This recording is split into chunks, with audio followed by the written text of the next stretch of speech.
Let's get this show on the road. It's Friday. What's going on, everybody? I've got the moon buggy back on the bench. Not sure if you're sick of seeing this thing yet or not, but what I'm planning to do tonight is a little bit of wiring. It may not just be on this because wiring doesn't take that long, but I am wiring up something I have not used before. So hopefully you guys had a good week, or at least happy that it's over. But tonight we're going to be wiring up one of these this is the ESC for this. It's from HK Hobbies. It's specifically supposed to be good for the outrunners like I'm running. And yeah, that's the whole thing. A little board there. I think these are like a AM32 or something like that. I know that this type of ESC is common in quadcopters, but starting to see them more and more in the crawlers. They get flashed with a more crawler specific firmware that makes our brushless motors, our, what do you call it, outrunner motors more specifically, silent, which is key because I'm not listening to old school loud ass outrunners. So that's what we're gonna work on today. Check in where you're watching from. If you guys, I don't know if you've ever seen one of these before. All right, I do have both of the other cameras. Let's see if they're working tonight. Hey, the first one's working. Look at that little guy. It's like a piece of Trident gum.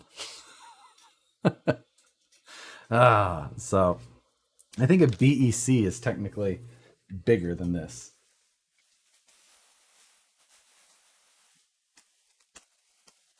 Castle BEC. There we go. Oh, Castle BEC absolutely dwarfs. So it's about the size of the sticker on the BEC and about a quarter of the thickness. So there you go. That is what we're talking about. And I am going to have to run a BEC though, which is wild because, you know, I'm going to be able to get away with this teeny tiny nothing ESC, and then I'm going to have to run. I may be able to get away and get one of like the tiny little 1 or 2 amp 1 or 2 amp BECs, because I'm going to plan to run a direct power servo in here rather than the one that's in there.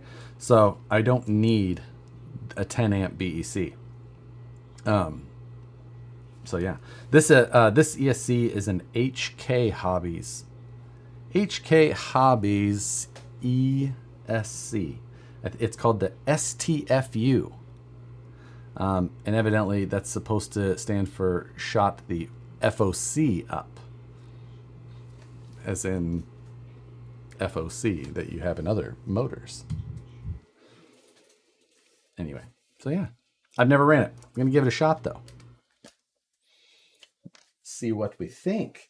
So we're doing some soldering tonight. The thing is that they do come bare, just like this, which means that not only do you have to solder on the power and the ground, you also have to put the signal wires on here, like the wires that go to your receiver and stuff. That's on you as well. So that will be fun. And I may have to go to their website to figure out exactly. I see an S and a T pad on there. Can I go in further? I can. I have that technology. You can see an S and a T guessing signal. Where's the stash? The stash has left the building. Back to just it's amazing how different. Even like when I look at myself in the mirror, like, God, Jesus. Whew. Got a carbon fiber ridge wallet today. Nice, Prime. I'm still carrying my burnt titanium. So, but I do have the matching key case. That's all the EDC talk for now. Crabs for hire? Cars for Chibin fiber. Chibin fiber? This is Chibin fiber. So, let's see. Can I lighten that up a hair for you? Why is it going the wrong way? Because that's as light as it goes. Let me bump the ISO up. So, hey, would you slide them cards out slow? We can see how it works. I see what you're doing. And we'll be doing some soldering today, that's for sure.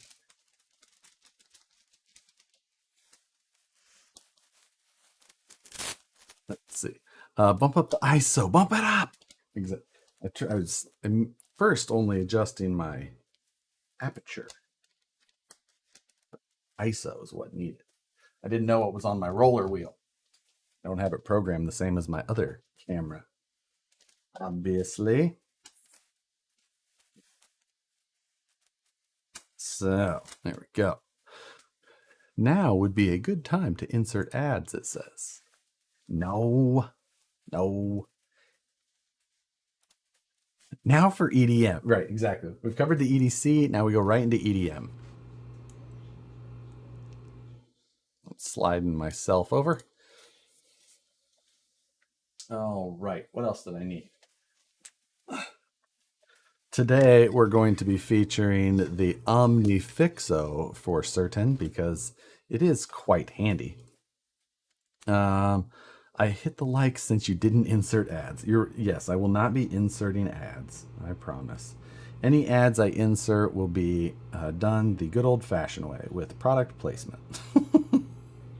I'm going to be trying to look at this thing tight, so I figure you don't want to look at the top of my hat too close. God, it's just wild how tiny this thing is. But as I mentioned, I am going to have to pull up the website because I need to confirm how I need to wire in the pins. Because I've never done this before. And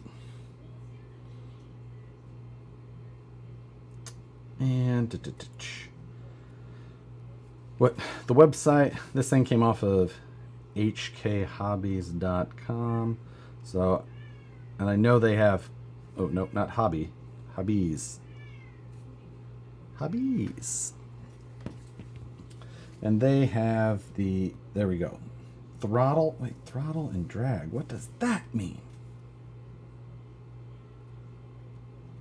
All right, well that doesn't help me much. Do they have more photos? Let's hope so. No. Okay. Well, we're all gonna learn, aren't we? T is only used for disabling drag brake. S is signal. Okay. Chinese translation for it. Hey, that evidently I only need to put a wire to the signal and then the well, I can't use okay. Oh shit, let's see. Random question. How come people on the Vanquish Products buy sell Facebook page only accept friends and family payments? Seems scumbag to state that outright. Well, I mean, you're just looking at a Facebook group, so it's only about what people on a Facebook group want to do. It's definitely not a rule in any page, and I don't know who runs the pages, but it must just be who you're dealing with specifically.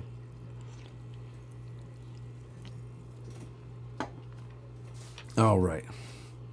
Well, this is just going to be fun. Now, I am going to have to find myself some actual signal wire. S is signal to the receiver. Yeah, I figured that, but like the power and ground. The ground is obviously common, but the power, I can't run my LiPo power to the, so I suppose I actually don't need any power shown because I'm not running a BEC and I would pull the red wire anyway. There we go. Just had to talk through it. Wire. I bought some new wire the other day because I didn't have any like 16 gauge. Or did I buy 16 or 18? 16.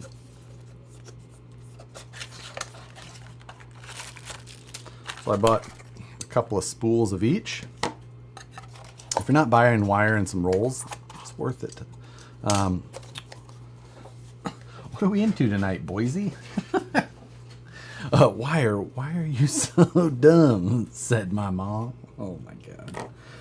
Okay. I am only going to use black wire because cleanliness. Totally off topic, but who's going to Proline by the fire? Oh, we should. That's a good poll to start with. That's a good question, RC guy. Or whoops, I hit a wrong lever. Force. No, end pull. Hold. 100% no. 2 votes. You guys are fast. To Proline by the fire 2022 to be specific, so you guys don't don't get, you know. So I only got 10 feet of this wire, but I think that should be enough.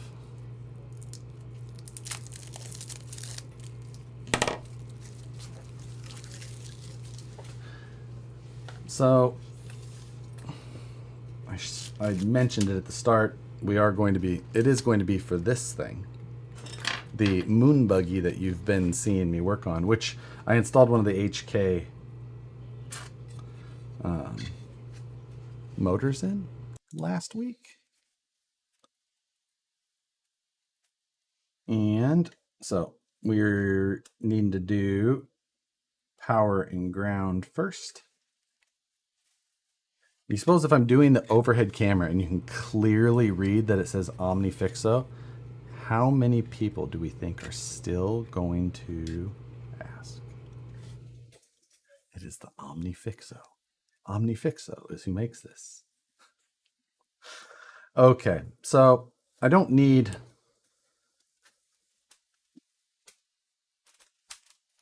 much length for my power and ground wires at this point because they're not going to be very far away from each other.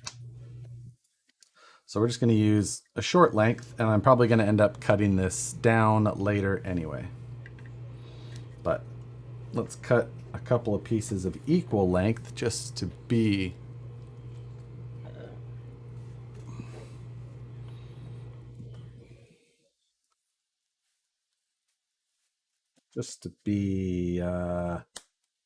you know, that thing. Who makes the solder station? Bender, Beender. Okay.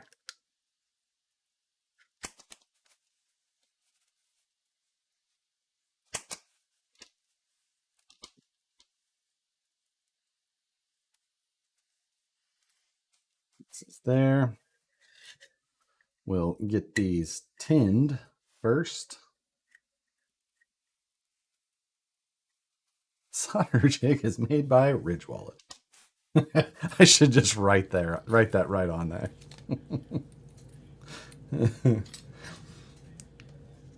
Okay. This is my TS100 iron. Nice thing is they heat up so quickly. Little digital display.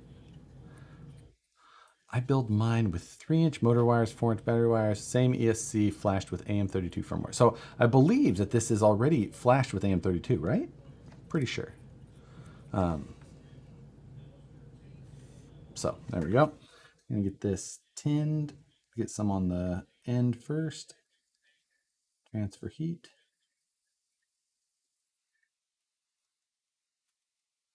Yeah.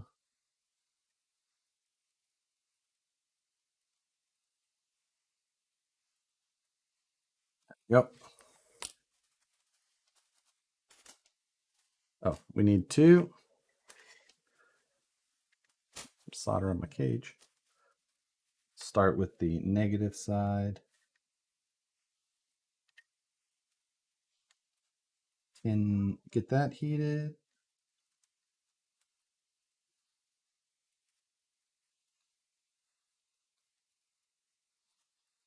Please.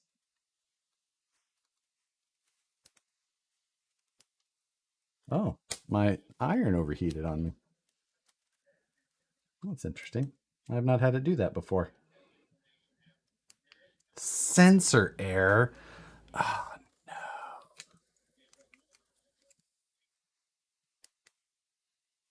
we'll see.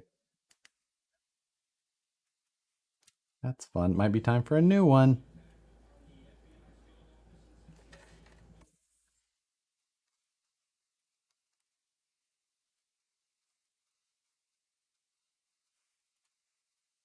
Okay. Now we shouldn't have to worry about heat shrink.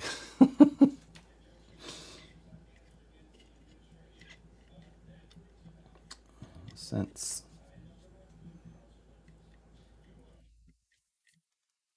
I'm going to actually let that cool down for just a second before we do it. Um, I mean, I could get out the whole soldering station, but it doesn't seem to be needed for something, especially for this stuff. It's so small. Hey, can I be the first person to request Nicole merch? Bobblehead, maybe a mug with bad word. Oh, that seems appropriate.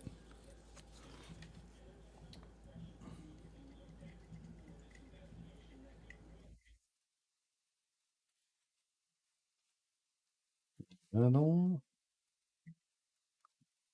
This thing I keep losing it.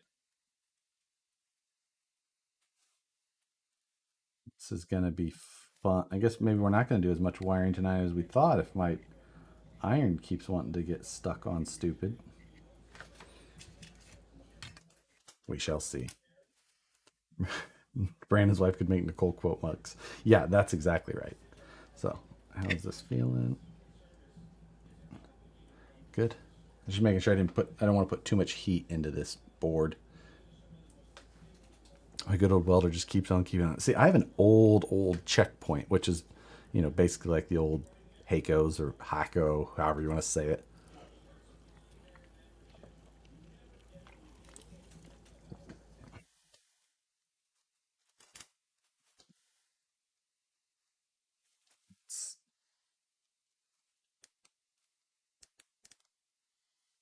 See that thing? I've had this for so long. Not that long. I shouldn't say that. Nothing like my other. I have another one just like it, but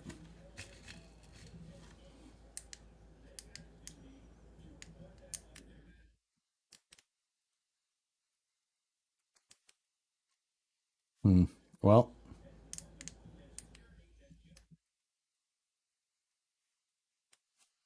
let's see what this thing does now.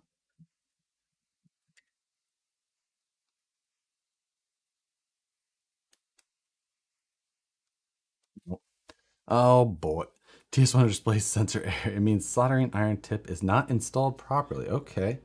Well, it's probably hotter than I want to just grab. I'm guessing. Oops. I'm guessing that it means that the tip is losing connection. Reinsert tip. Just the tip. May or may not help. That's what we're going to try. We're going to switch to that. Oh, it's fun. Sorry, I'm glad. Sorry, I'm glad to see Josh found his razor. Yeah. I did it right before the stream too. That way, people at work didn't get the satisfaction of seeing me clean shaven today. They had to deal with another day of me being creepy. Let's see. Shock pliers would be a great tool to grab the tip, Crammon. That's a great idea. I saw that and make sure everything looks appropriate.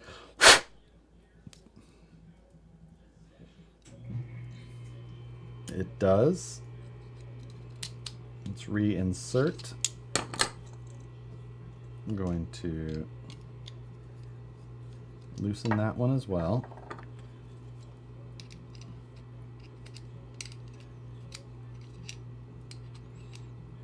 Good and seated.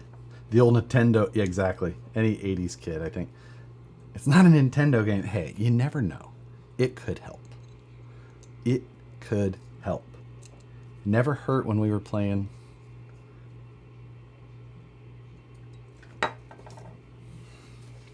Let's see if it does it again. May need the tiny hammer for this.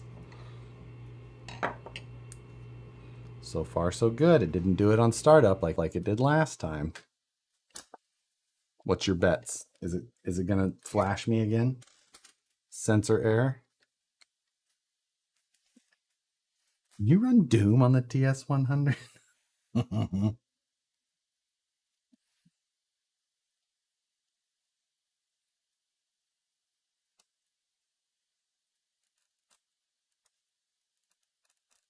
Does have firmware flashing. Come on. Well, not happy with that joint. We're going to remove that. We are going to four-wheel steer dig for C3. Four-wheel steer for sure. It's just the more capable option. It's not what I would rather have for a rig that I was going to like trail ride, but for that type of situation, for competition, it is just the situation that works better. So it's the norm for a reason.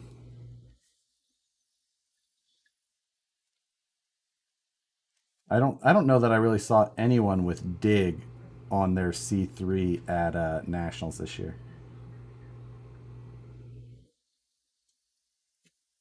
I think I like this solder.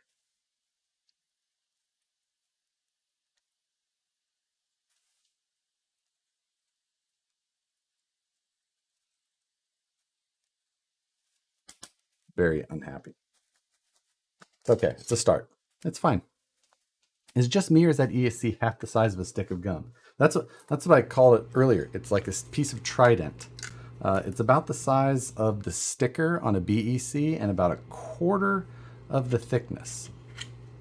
So, like, it is freaking tiny. So,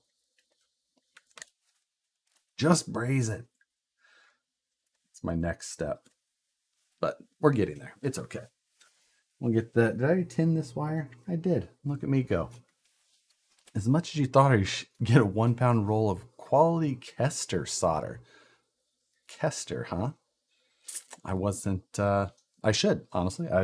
I don't have a solder that I've been super happy with. So I'll try Capacitor. Hopefully I can get it on Amazon. Let's see.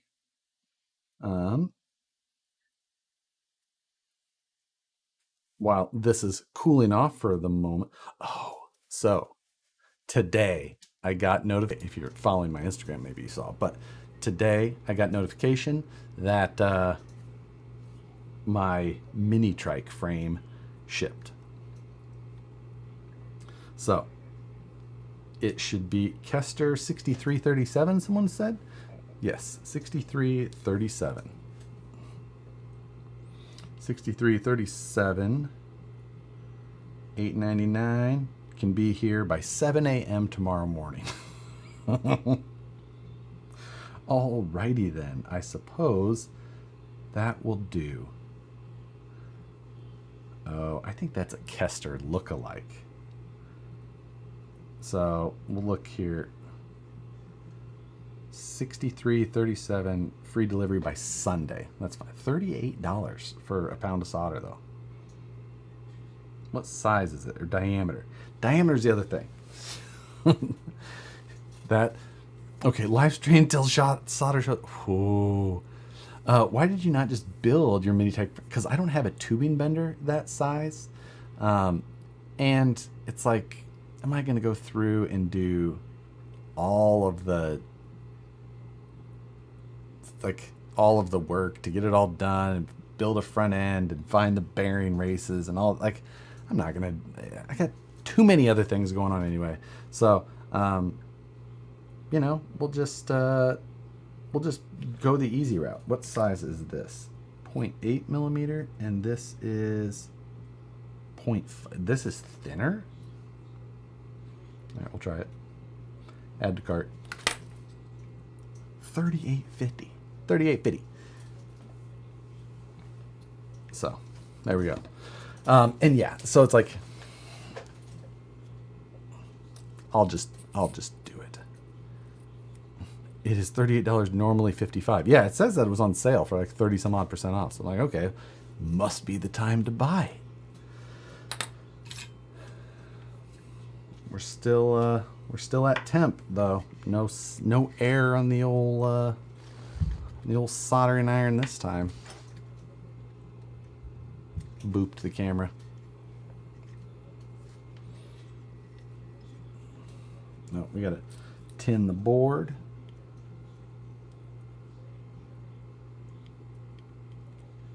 Maybe we'll wait to solder the comp rigs until the Kester shows up.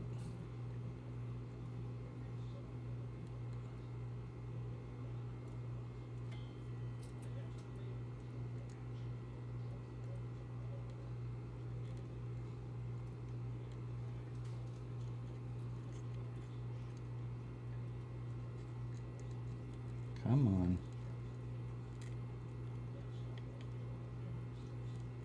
This solder's honestly just pissing me off. It just will, once it hardens, it just will not soften back up. I don't want to put too much heat in a controller ever, is my concern. This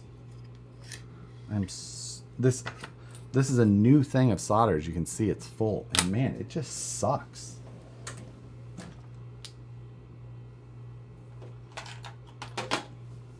It's the last one I have too. So we're gonna have to, I'm gonna power through with it tonight, but man, I'm not happy about it.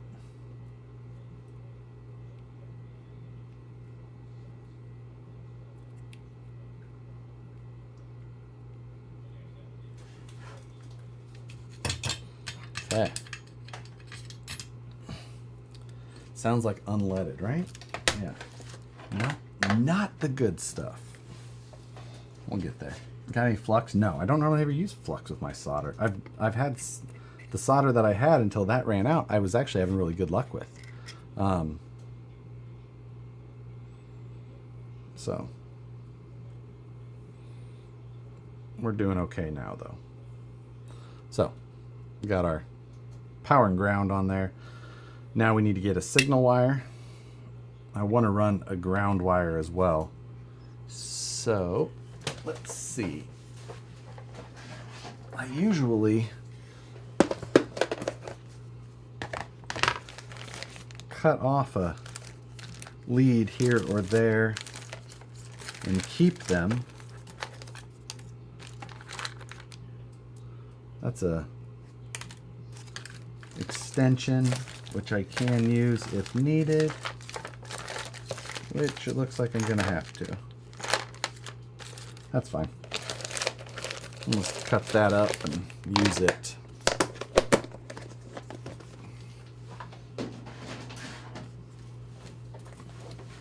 So we're not gonna use a ton of length again. I'm gonna keep the electronics on this thing pretty tight. So we're gonna cut this pretty short. And we're also going to pull the power lead out completely since we don't need it. So stripping back the wires, and we'll pull the pin on the power.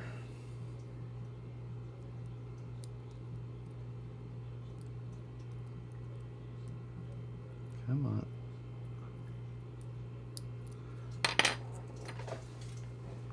There we go. So pull the power lead out. So we just have two wires, the signal, which is the yellow, the brown, which is the negative.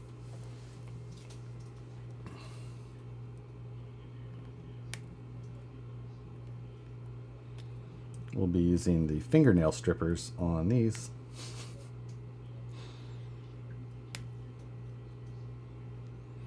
we go.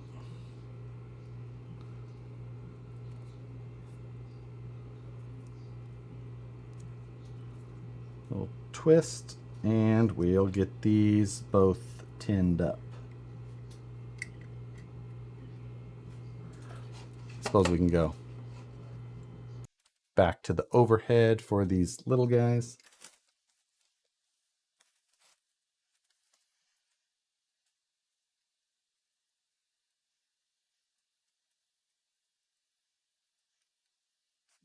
Got a coat on there.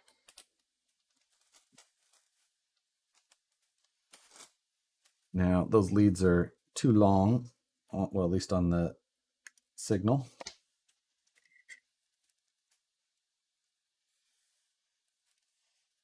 Well, now S is on the close side to me.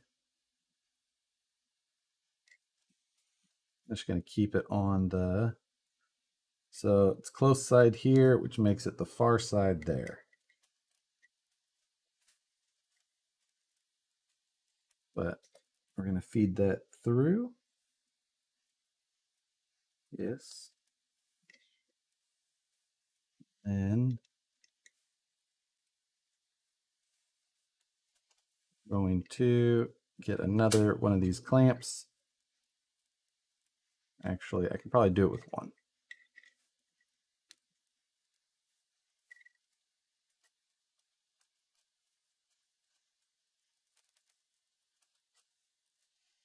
I'm just trying to get the lead through and this supported at the same time. There we go. That was a poor idea. Good job. It is upside down.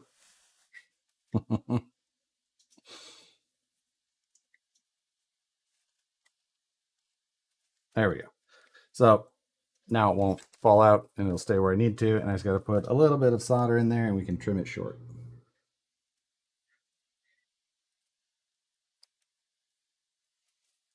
Go.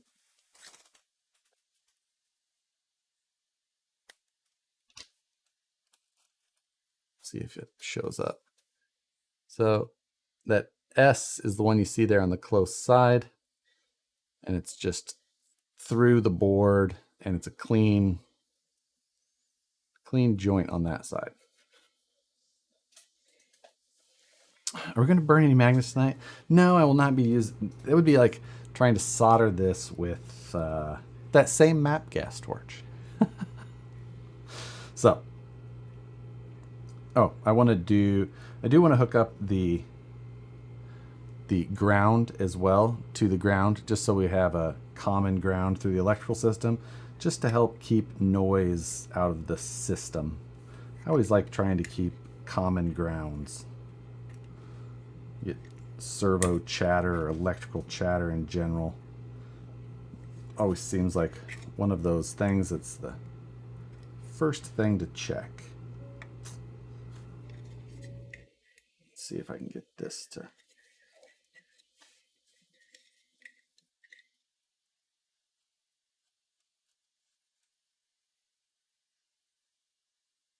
like that.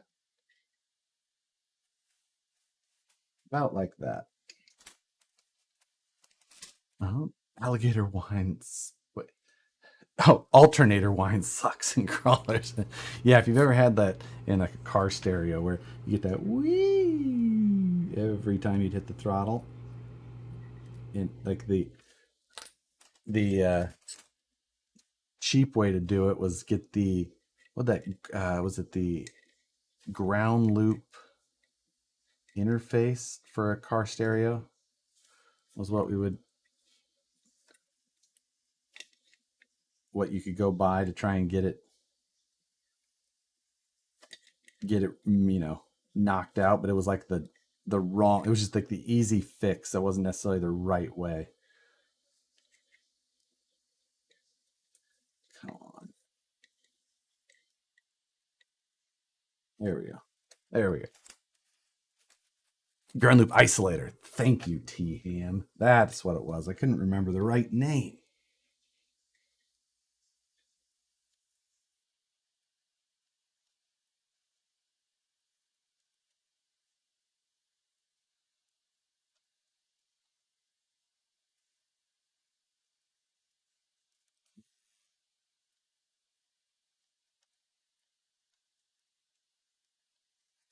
sure I don't touch anything. I'm sure you're looking at the top of my hat. Come on.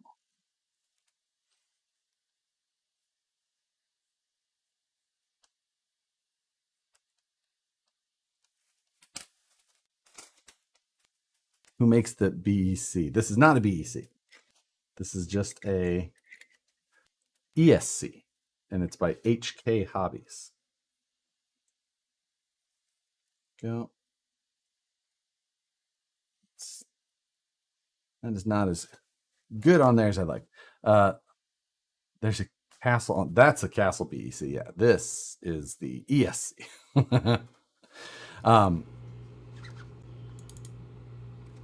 That way you don't have to see me leaned way in. Yep, ground loop drop. When I had my custom stereo shop, you wouldn't believe how many ground loop issues would come. Yeah, that was always the thing. It was like, hey, you want to do a ground wire upgrade and just ground everything everywhere. Big ground loops. We did a great big ground upgrade on my Gladiator when we did the stereo in it. Did like aught gauge grounds everywhere. All right, we're going to look at this one more time first.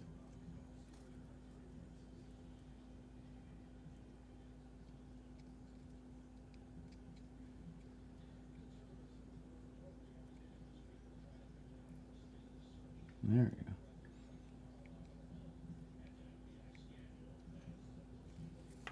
go. Okay.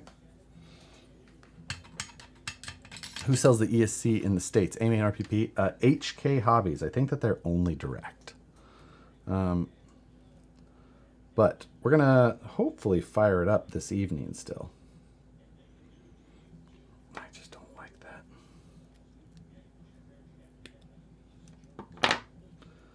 All right. One last time. Because I'm just not happy with how that thing looked. Anyway, I was talking about the mini trike a little bit ago, and I've got it's on the way. It's coming UPS from the East Coast, so I assume that it'll be like the end of next week before it gets here, though.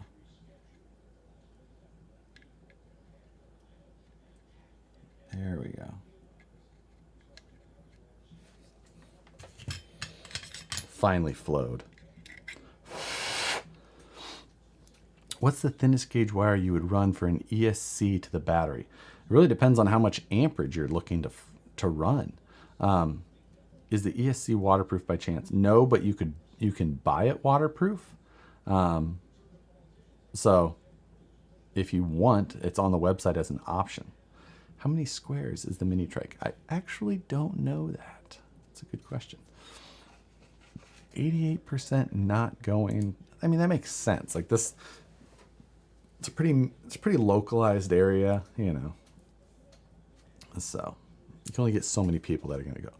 Just use conformal silicone coat. Yeah, if you're trying to waterproof it, you can waterproof it yourself pretty easily. So we've got that on there. Oh, you know what I didn't install?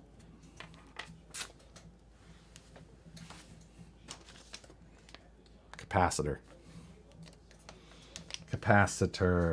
It came with 2, and I forgot to put the cap on. Dang it. Everyone was trying to tell you. See? You get in a zone with the live stream. You can only... I got to try and remember to talk while also... All right. The blue line is the positive, right? Right.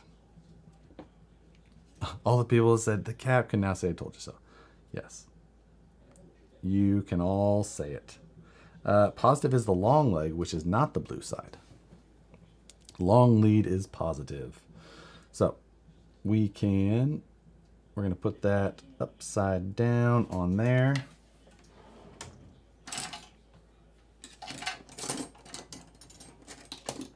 For all the people that think I ignore the comments on purpose, That's not true. Because obviously I wouldn't want to have made more work for myself. I just can't read them all. Okay, do the same on the negative. Put a little bit of a dog leg and then straighten. There we go. Wire it any which way. Be a man. Thanks. Okay. Put a little solder on the pad. Might as well cut these guys short, right? So the blue is not the positive, because we're going to cut them both short. We need to remember that.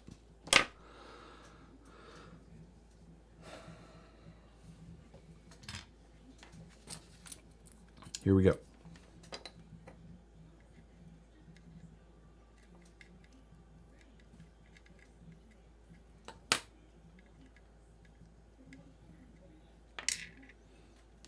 No.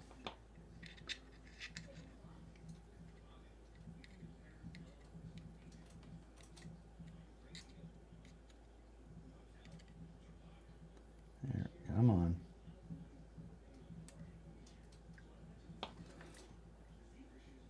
There we go. The capacitor's nearly the size of the ESC. Yeah, you guys, I don't know how many of you were around in the old comp crawler days, but that was always the thing with FXRs too. It's like you get this nice tiny ESC, but you still have a capacitor you have to get on there. The capacitor. So, all right.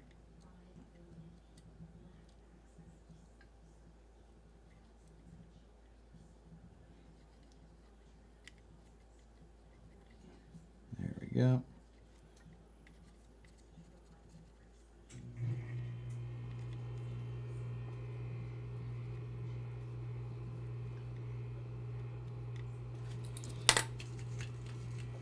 Capacitor's on. BXR is the same way. Yeah, you know, we used to decase everything back in the day. Make sure, still nice and compact though. You know.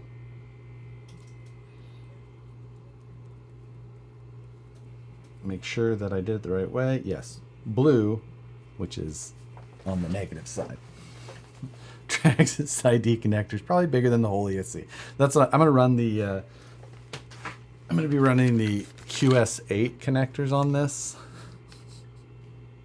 It fit inside it. That would be funny if you could just make it all so it just looked like there was a connector. Like, what's that going on? Gunner, what's going on? Sorry, I missed one. We're working on a very tiny ESC so far. And there's been struggles, not going to lie. There's been struggles. But I just want to... This is all going on a car I really like, so I'd like it to be nice.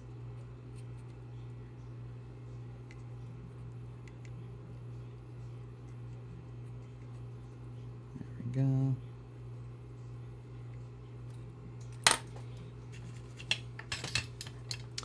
Start working on my garage. Oh, Moose Jaw, you've got a garage at the new place too? Design and print one. Yeah, nice little just... Well, this is going to be very covered up because inside of this little rig is... Well, there's not much room, which is why I wanted to run the Trident ESC. Ooh, that's what... We need to make a little paper wrapping that says Trident or Dentine.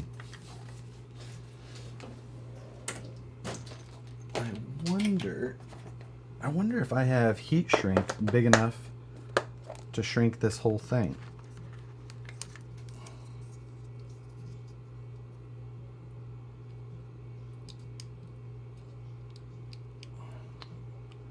It's very close. Is that the biggest I have? No, I don't believe that it is. I keep, is this? Oh, it's big enough. Yes. So we're going to be able to just throw a piece of heat shrink around this whole deal and get her wrapped up after we get the motor wires on there. Yeah, little looks like a no one ever pays me in gum. What was that from? What was that from? I don't remember.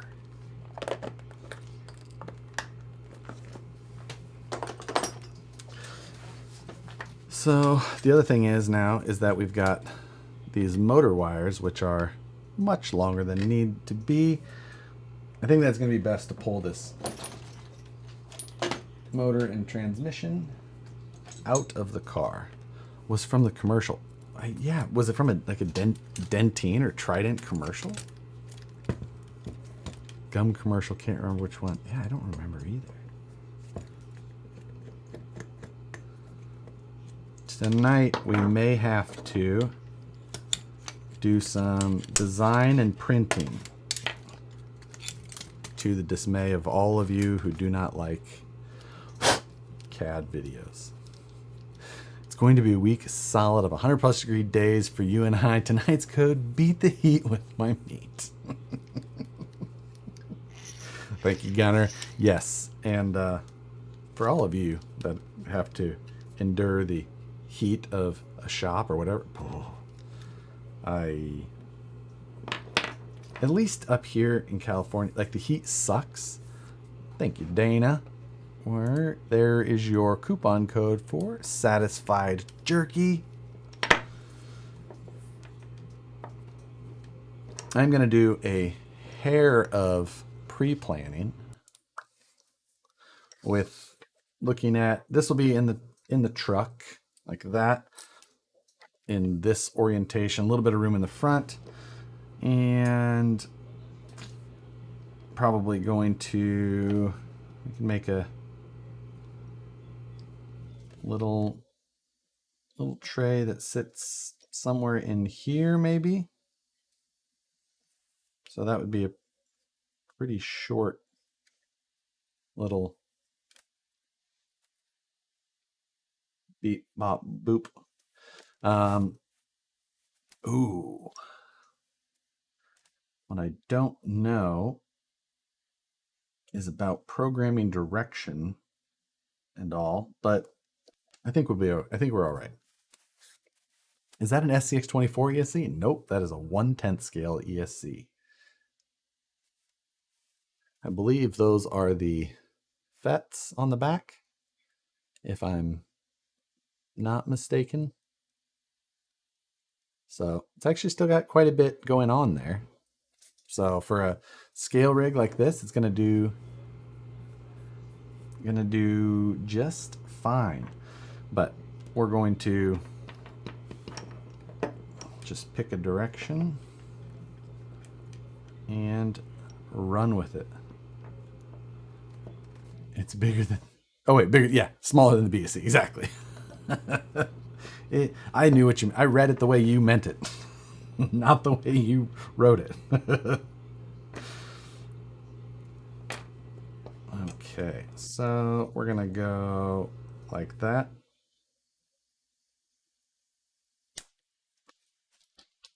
We're gonna do one at a time.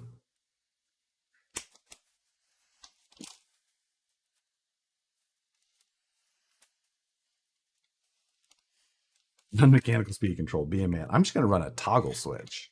A servo that runs a toggle switch. That is all I'm after. Oh my goodness. I swear, that dry shampoo, like, makes my nose itch.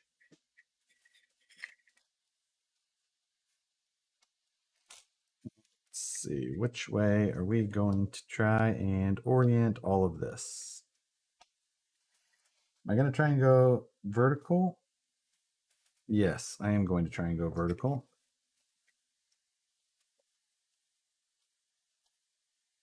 So let's get a good 10 on that end. Right outside of the camera view. That's always best for a live stream.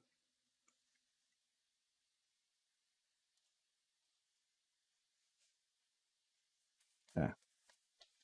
Now let's 310.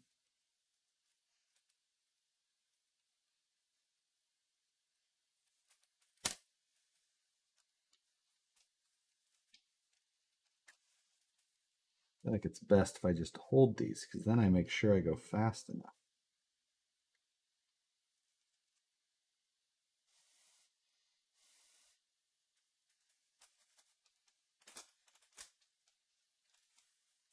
One down. Looking good.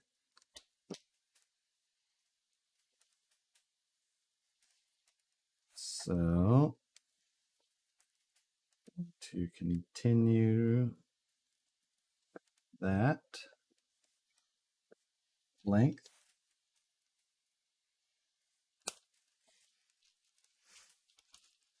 Are you using Suki shampoo? No. Hey. Looking for the Mamba system 2 amp BECs. Look for the Mamba system 2 amp BECs on AliExpress, only 16 by 10. Okay. I think I have some old 2 amp quadcopter ones, which I think are very similar to what you're suggesting. But I'll take a look at that. Although I'd much rather try and maybe I'll just see if they have something on like Pyro Flip or whatever. Who makes that wire stripper? Yeah, it's a Matco or Mac Tools. Same, I'm sure. I like it. I used one at work and I was fixing something and I really liked it. And then the Mac Tool guy was there and I just went ahead and got another so I could bring it home. Oh, I didn't get a good pin all the way around the wire. So while it's connected to the board well, it means I've got these dangly bits here around the backside.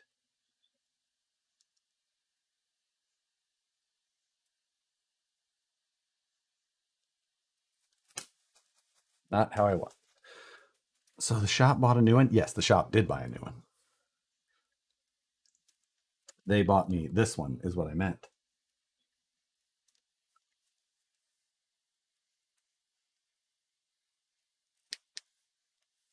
The shop got to keep theirs, and they was like, I like that. I want one for home. And they're like, okay.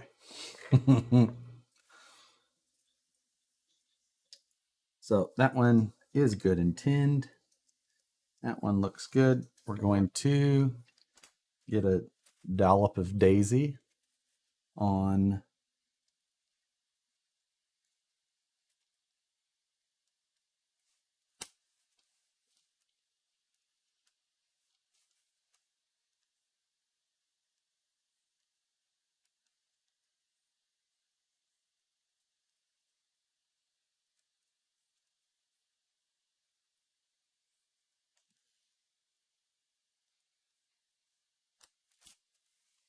this one's being more difficult. Dang it. Mac tools are superior. See, I honestly don't know. I've never owned like Mac versus Matco versus Snap-on. Like I have Mac tools, and that's about. Other than that, I have regular, cheapy tools. Stuff I've had forever. Some old Craftsman stuff. Some gear wrench I like. What's the other one I have? I have another one that's like Matco's house brand or not. I know it's their all. It's kind of their house brand, but like it's called something. It doesn't really matter. But I'm not a mechanic, so I don't really use big boy tools every day. So I'm not as hard on them as the guys that have tools that they count on for a living.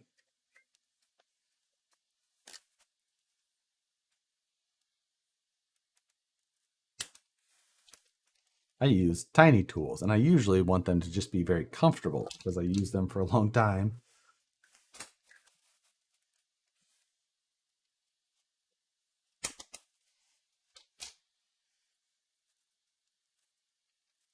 Flying Nipix. I do really like Nipix for like my small stuff. Like I've got these Nipix, and then these are like my snap ring pliers for doing shocks, and these are a little set of Nipix, and man, it's just they really are. It's like the best pliers. Oh man, you mean like Snap On and Blue Point? I don't remember Matt. Yeah, I don't either. I can't remember. I love Harbor Freight. I mean, I like Harbor Freight for a lot of things as well. Not gonna lie, but there's some things I am really, like it's like, okay, I know that these pliers are $30, and I could get 10 for $10 if I bought the Harbor Freight versions, but the Nipix ones really are a different level.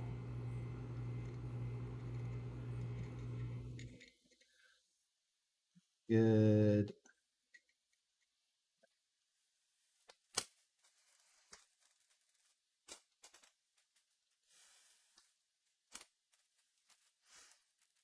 I'm battling Instagram scammers right now.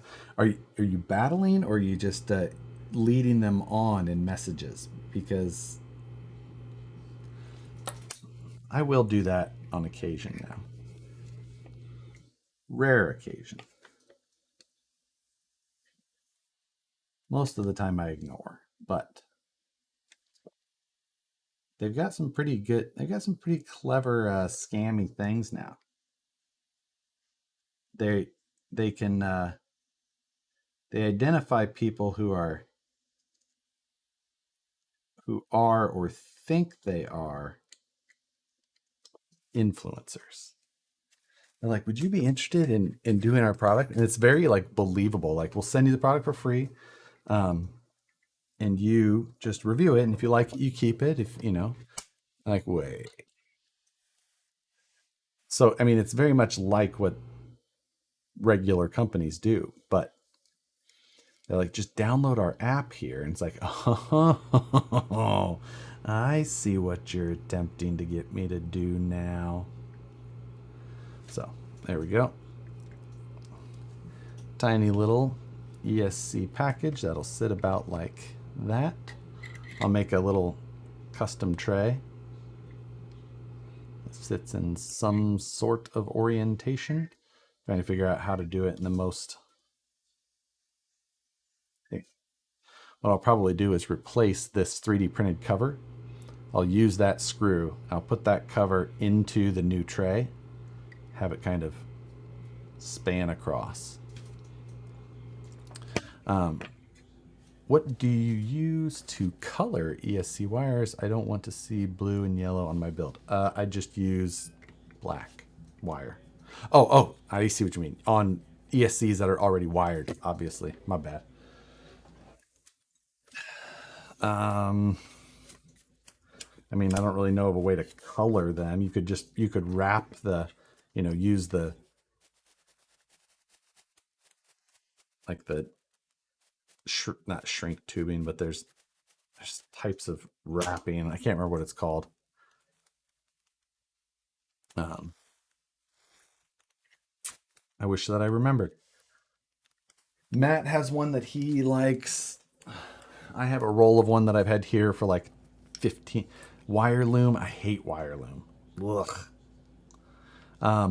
It's like it's like a roll of Chinese finger trap, but still, it's just like, I don't know. I think honestly, it looks better to just deal with the multicolor wire than it does to deal with that wrapping that people put on. I'm not a fan.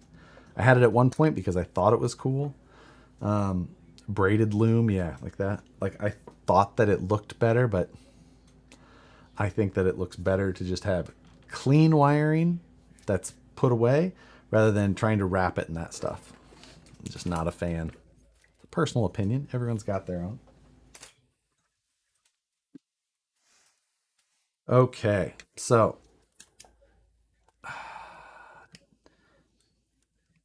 do I need this at all right now?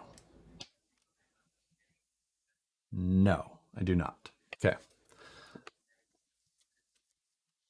so we can put a plug on this for now. The BEC I'll put in later, and I'll get a smaller one so I don't have to use this guy, because I'm going to use I'm going to use a direct power servo. So paint the wires. Oh my goodness! Don't do that. Don't do that. But I need to put a lead on here at least for now so that I can test this, even if I change it out later. Oh, before I do any of that, can I still get this? Can I still get this over? Or am I gonna not be able to get it over that cap?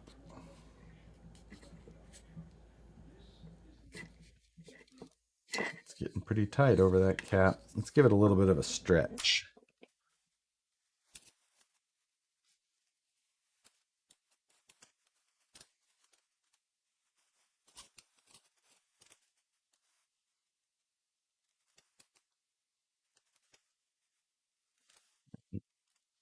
Little bit. Not my man, not my baby ponytail. What? Big. There we go. Let's see if that stretched it at all. Other than that, all right, I'll have to buy some bigger clear. Here comes the blood. No blood tonight, sirs.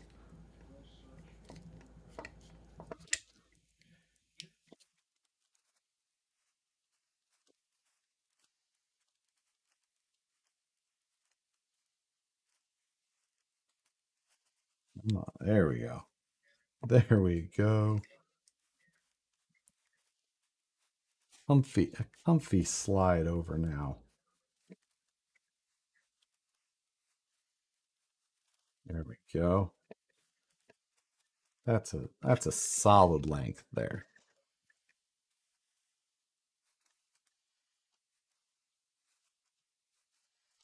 Slide it all the way back. Not too far. About right there. My new Milwaukee 18-volt heat gun. First time I've used it. Never even fired it up. We'll see.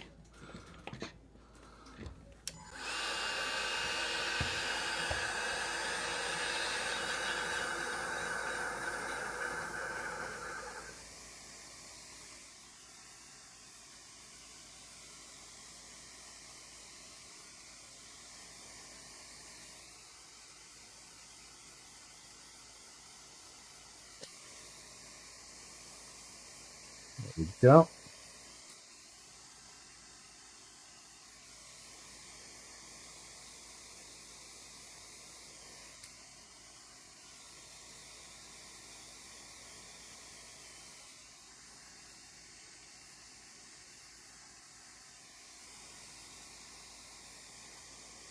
That corner. Nice. Nicole in the other room hears a hairdryer and asks, "What are you doing?" All right, so nice heat shrink on there. Little hot cough lighter. Cough. Yes, the lighter is my normal route. My heat shrink pulled my motor leads to one side pretty good, but not too bad. I expect that everything will still be fine. All right. I just don't want to worry about shorting out the power leads. That's really all I'm super worried about.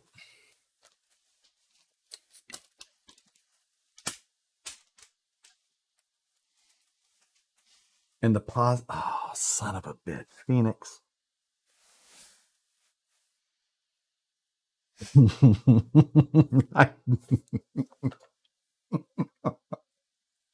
You're right. Oh no. Let's see. Oh, I know exactly how we can figure this out because I have another one. And I can tell that the MOSFETs are all on this side. So that means that this is the positive. Boom. We're just going to go ahead and strip that end off right now.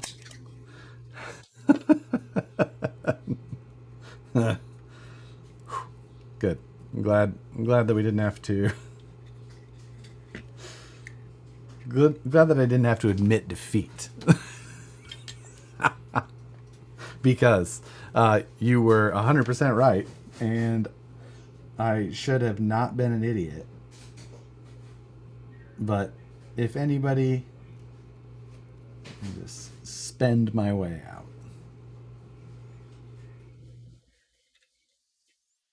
There we go.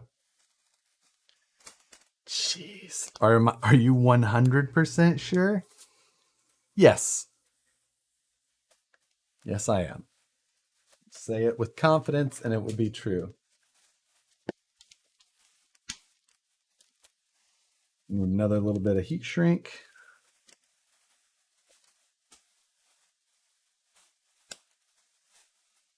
Josh ever admit defeat? I admit when I am wrong all the time.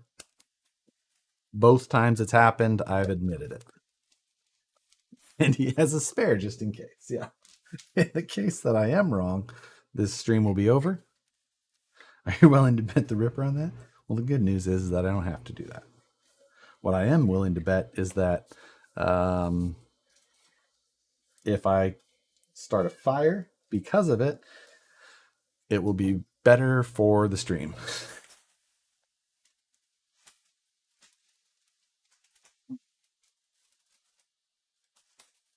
So this is here's your normal XT60. It just makes this thing look so tiny.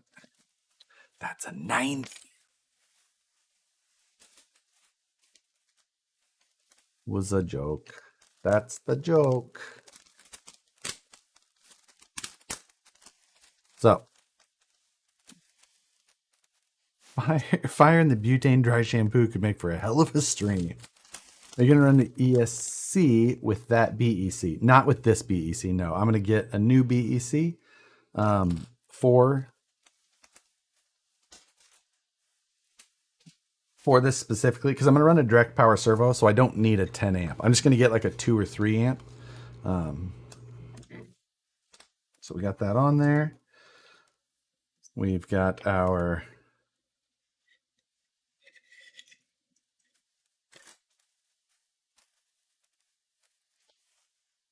positive side already tinned. Fill our... I probably could run an XT30 on this build, but and down the road I may change, but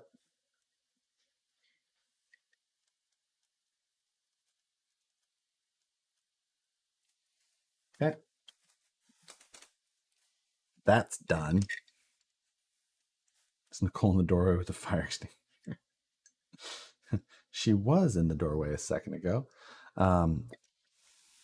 But servo power, this is just temporary for now. I just want to be able to spin this up because I'll have a direct power lead off of this eventually and all that. For now, it's just I don't have the servo yet, so I'll get that all figured out. And like I said, I don't know how long I need these. I'm going to be pretty picky about the wiring inside of this, and down the road I'll get there. I really just want to fire this thing up, and I'm just going to control it off of a programmer for now. So I'm just throwing this lead on here because I'm curious. I want to see how the old how the controller acts, how smooth it is or whatnot.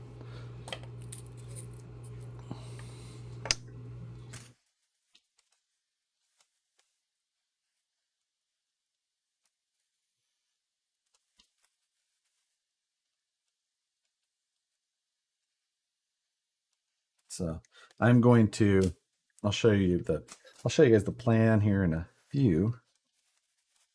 Let's throw the heat shrink on there before, just so that I don't forget.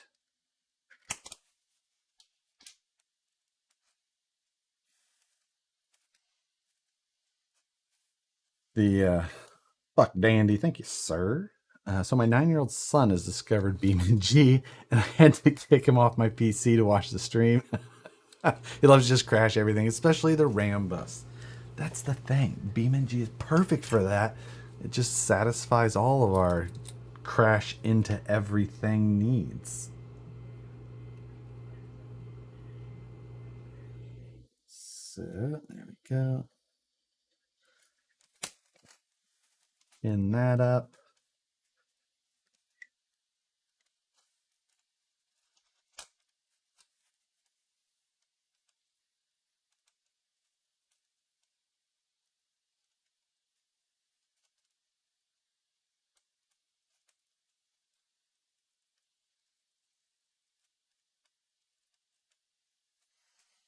And done.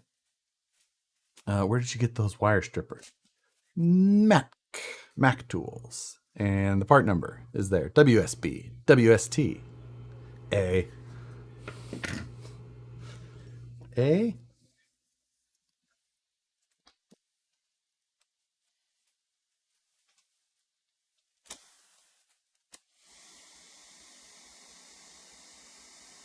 And I would use my Bic lighter, but I think Nicole stole it.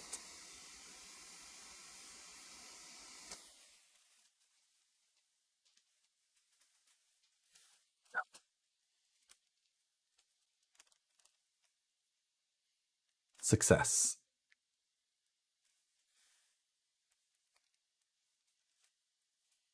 Just like the thing that is motor, transmission, ESC, everything. That could be the name of WL Toys truck. Truer words, man. Truer words. Never been said. So, is this ESC 4S capable? I don't remember. Let's see.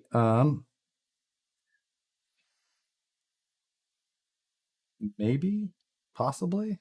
Hold, please.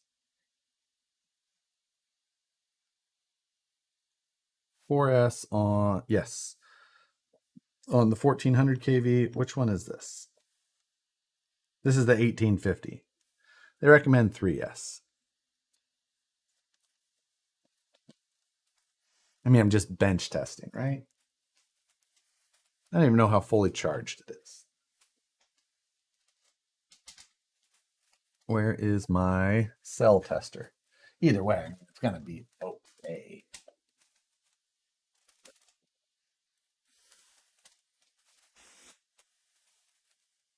Boat tester go. Oh, I've got an 850 here at least. Okay.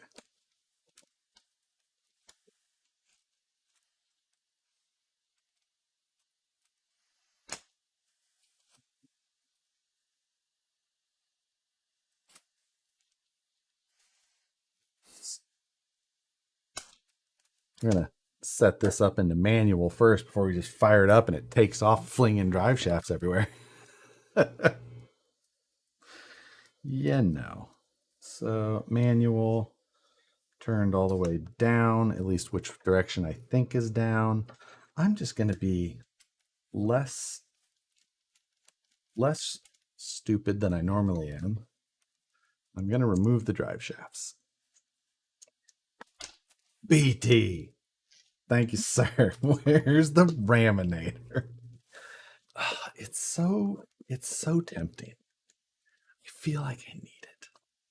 So at the same time, I really know that I don't. BT, I was telling earlier though that the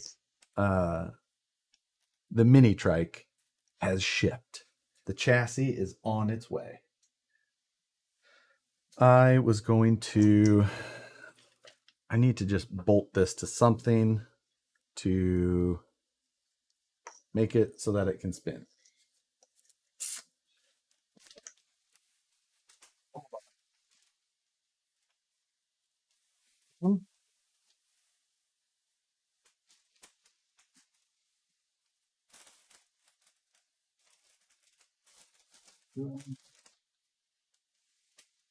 Okay, to hell with it. It'll be fine. It'll be fine. Um, that. Let's go that way. And let's just hope that, oops, hit my microphone.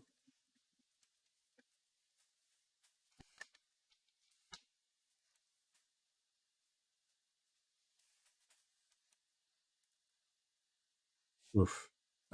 Wait, it should be in neutral, right? Not full reverse.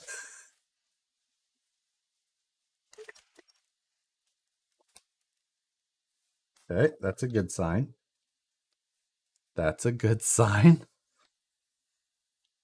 Ooh, now we're gonna try and put that in about the middle. I got to go to manual quickly.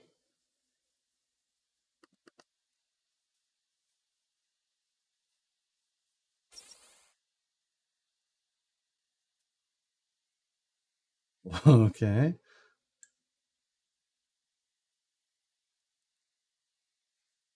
Get it to.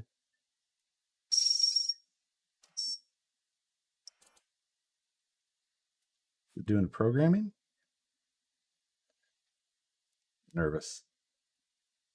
That was full reverse where it like initialized. I can see a red LED on.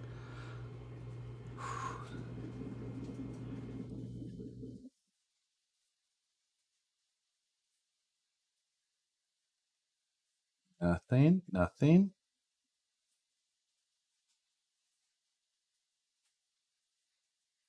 I don't know.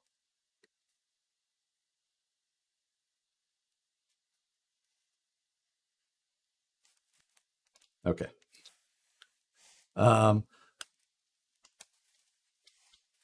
Yeah, I probably should like look up something, but I feel like we just wing it, right? As JJ said, neutral to arm. That's what I was in to start with. I was in the neutral, which is the center. You need it in neutral. That's what I started with. That's it. So, Mick D, first of all, thank you. Hope everyone is doing great. Just finished work on this rainy Saturday morning in Australia. Going to enjoy the rest of the stream with a coffee. Hey, thanks for joining. Okay, back to winging it. Okay, we're in neutral. That's the center light there. Let's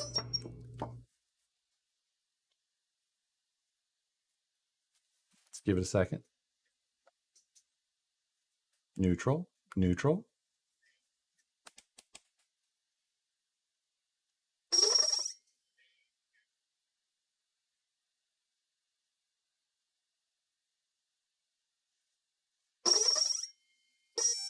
There we go. Full left, full right.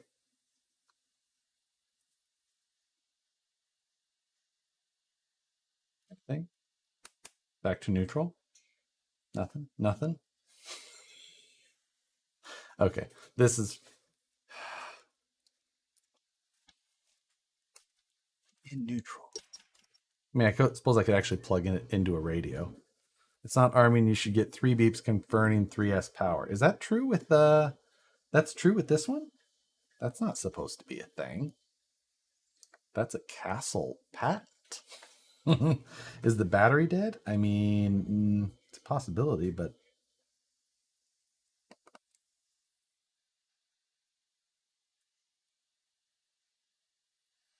this thing just may not be putting out the signal that it wants. So disconnect that. And I've got a. There's that. I'll be right back. I'm going to grab my other tester.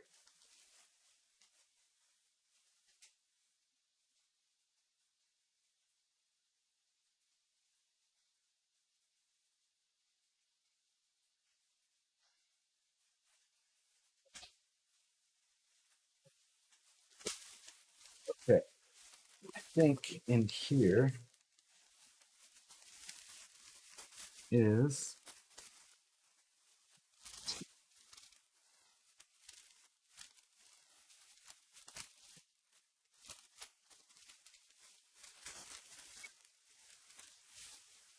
Trying to find my more fancy tester thing.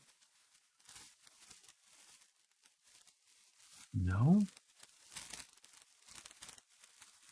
Where in the world did it go? I've got the Spectrum one.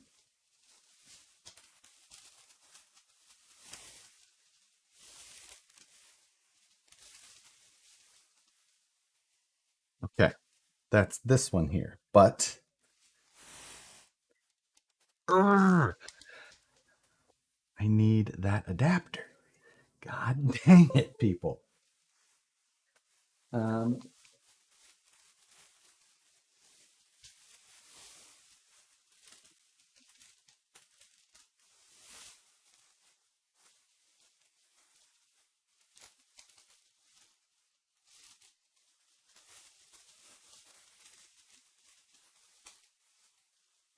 Now this is just because surprised I'm not the many things kept in my pocket.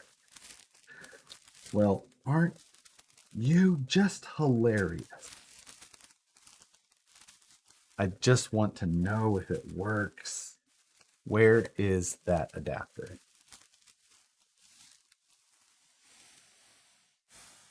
This is going to drive me up a freaking wall.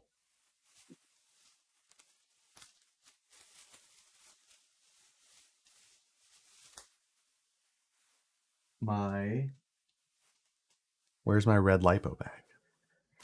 Is this one of the AM32 ESCs or some else? It is an AM32 ESC, specifically the one that's sold by HK Hobbies.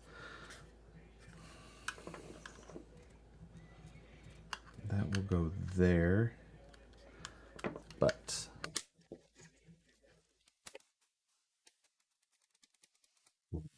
should have left the adapter plug. I always did too. Like it's the only one that I have. The only thing that I have that has that plug on it.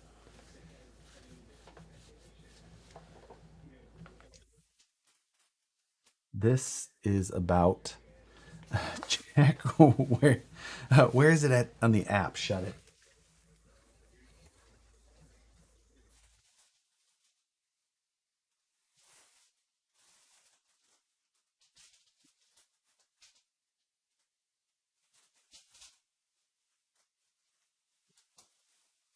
Is this the right size or wrong size? That's the too big size. Yeah, way too big.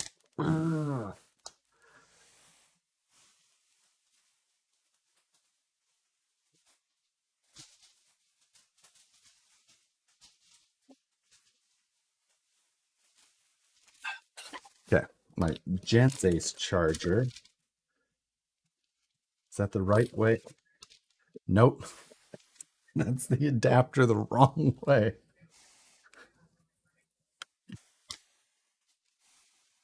That's the other type of video. Okay. Ah, Amazon 2-hour delivery, another adapter. I know. Oh, what a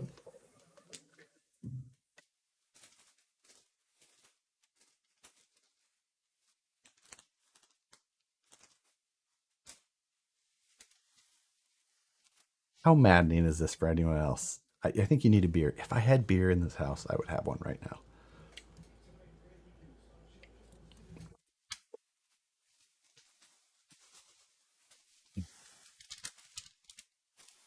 We're gonna do a check in my charging box.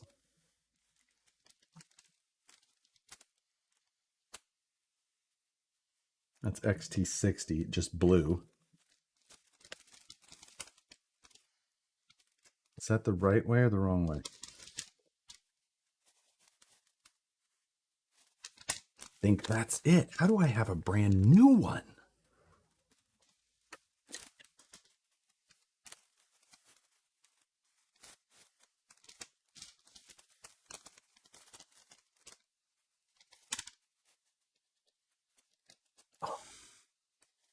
Yes. We should just super glue it right into there, shouldn't we?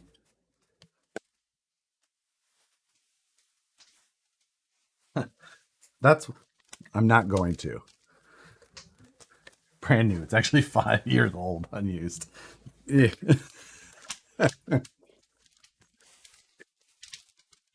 Okay. Now we're cooking with gas. The only problem is now we need 2 batteries. Oh boy.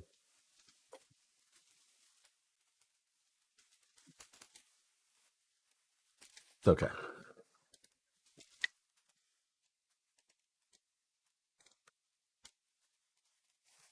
So we have 1 to power it. We're going to go to servo test.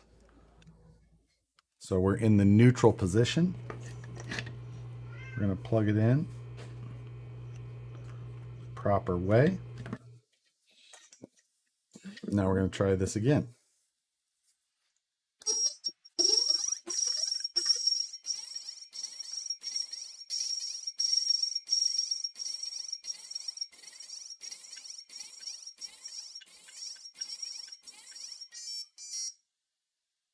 That's weird.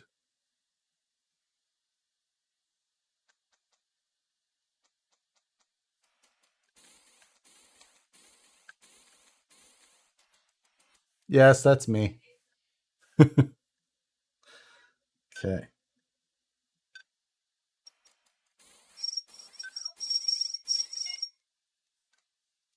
Let's try the other. All my animals are pissed.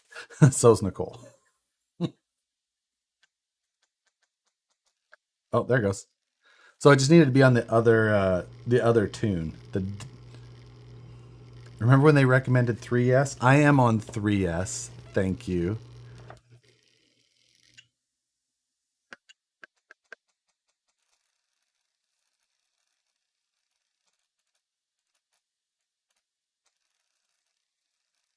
That's not too bad. I mean, it's quiet, right?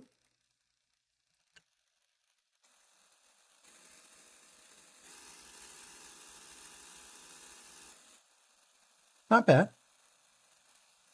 You need your Mr. Fusion battery. What are we trying to do here? Mainly just try and see if it worked, just to see if I if I did it right. The good news is that it didn't start on fire. It reacted to input.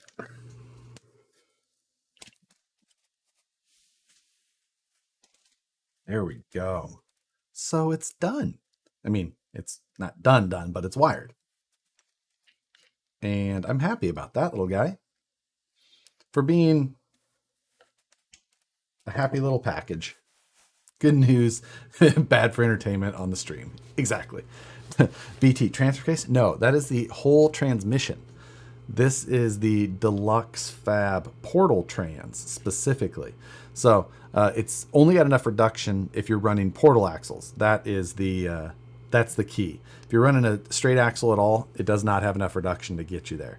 So and I had to run a really small pinion on this one because I've got the VP portals in here, and I've got the 1.4 to 1 gears in the portal. So, you got 40% more reduction there than a straight axle. And that's how to, but still, I'm at like a 13 or so tooth pinion.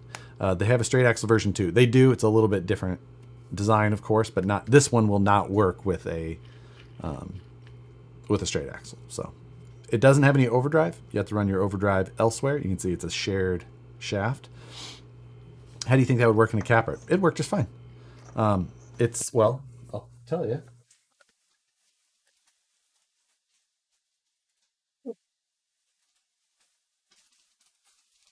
This is my 2.2S or Sportsman comp rig, right? And it's got the same transmission in there, and it's running capper axles. So it would basically be the exact same setup as this. But we'll show that later. Because that's one of the other ones that I have to wire up. So what scale is that ESC considered? It's 4/10 scale stuff. So what's my final dry ratio and kV of my motor? could tell you that. So I am at, pulling up my calculator, I've got 1.4 to 1 in the portals times 3.75 at the ring and pinion, because it's an 8-tooth pinion and a 30-tooth ring gear. So that gives me 5.25 to 1 in the axles. And then with a 13-tooth pinion, I am at am I at 9 to 1? Let me go specifically. Do I have the deluxe? No, I don't. Deluxefab.com, portal trans. So this is the product page for it. It's $135. But at the bottom here, they've got a gear chart. I think I have a 13-tooth pinion in there.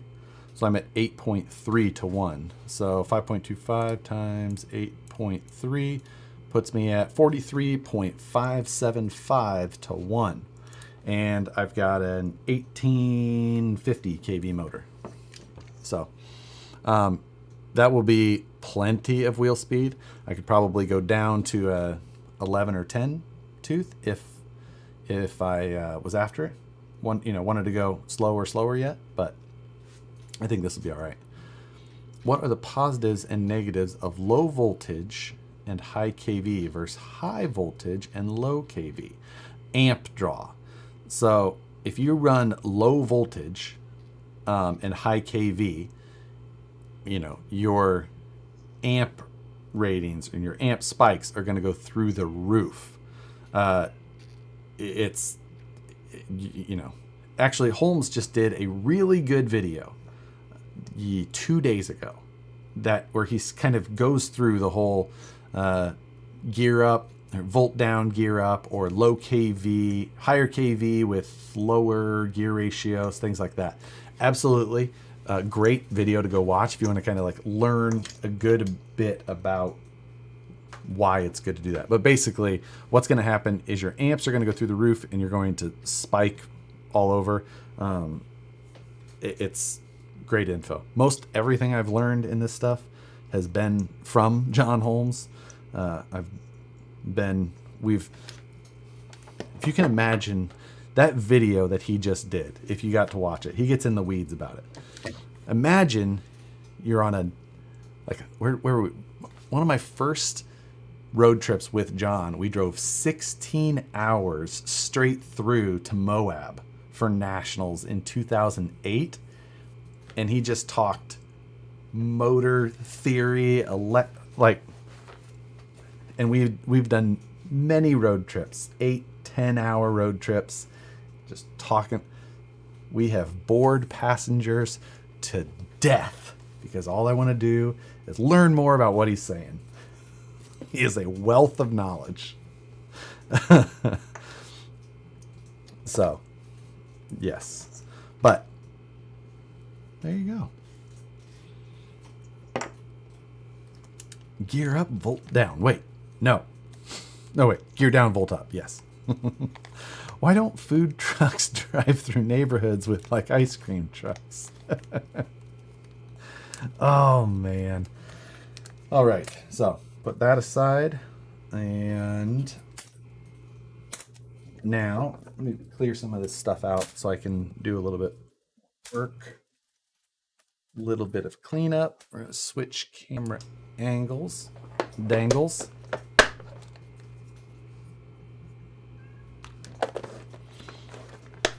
So that's cleaned, that's moved.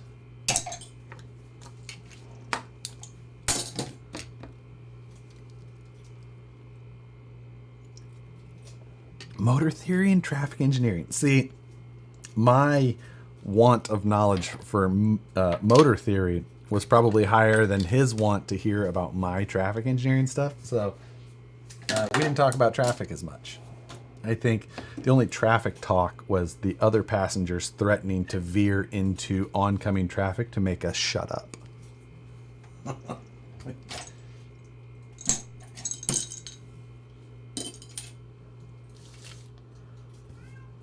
There we go.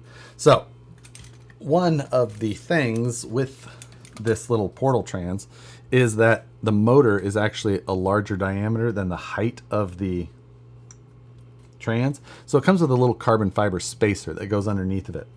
And the good news is that I lost that. So I can't get this in here and make it go.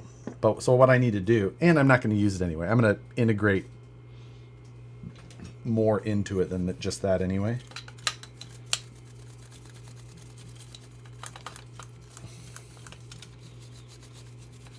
So my thought is that I was going to design up some stuff so that I could print it.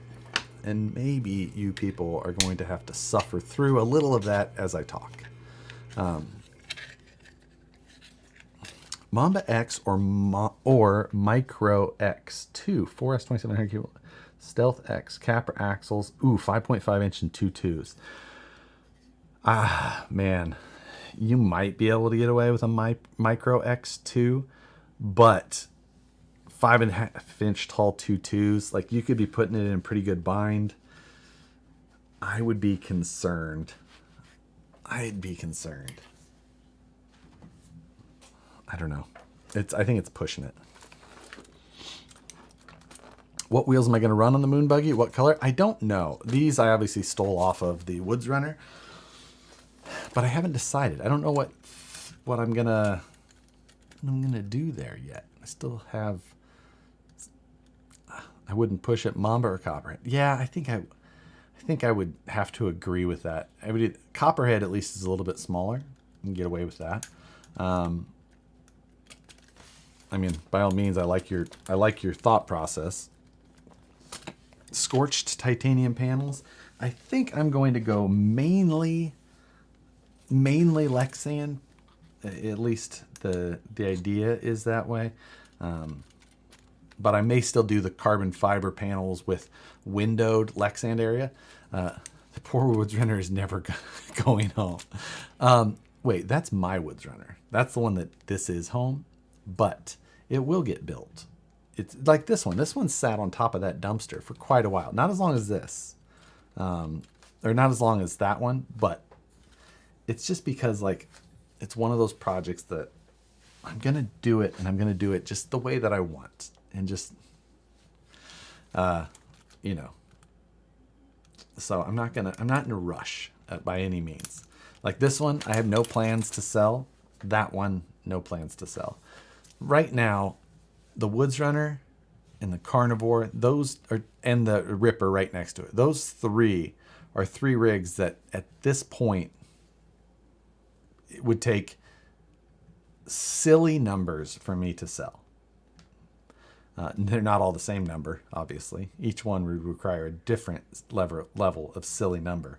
But this one is going to join that pack of three at the very least. So 350. So would 1500 kV on 3S be better than 2500 on 2S? Yes. Yes, it would. Your amperage is going to stay much lower. So yes, it would. 350. Was the first Woods Runner silly money? It was for me, Ben. It was more than I ever. It was more than at the time I thought was reasonable, but I think it was maybe. Oof. I don't remember it. Like. Maybe in that $1,500 range. And that was, for what I thought, it was a ton. I missed Jeremiah's super chat. What? Thank you, Jeremiah. Hey, Josh, what have I missed? The motor ESC combo with this rig for a trail rig. So I do believe that they talk about it for trail rigs in the on that webpage. I know a small amount about this. I just really wanted to try it.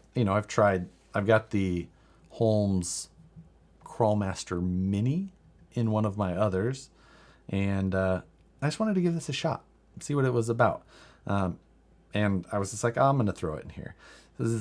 I'm just on their website. Sensorless micro sized controller with the power of 32-bit FOC, ultra smooth, quiet controller, perfect match 6 through 14 pole motors. That's per low hour, single speed crawlers. It says for single speed crawlers. So I'm guessing they're saying not for your TRX4, unless it's TRX4 Sport.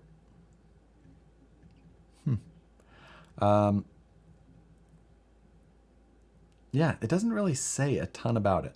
So I don't know much about this thing.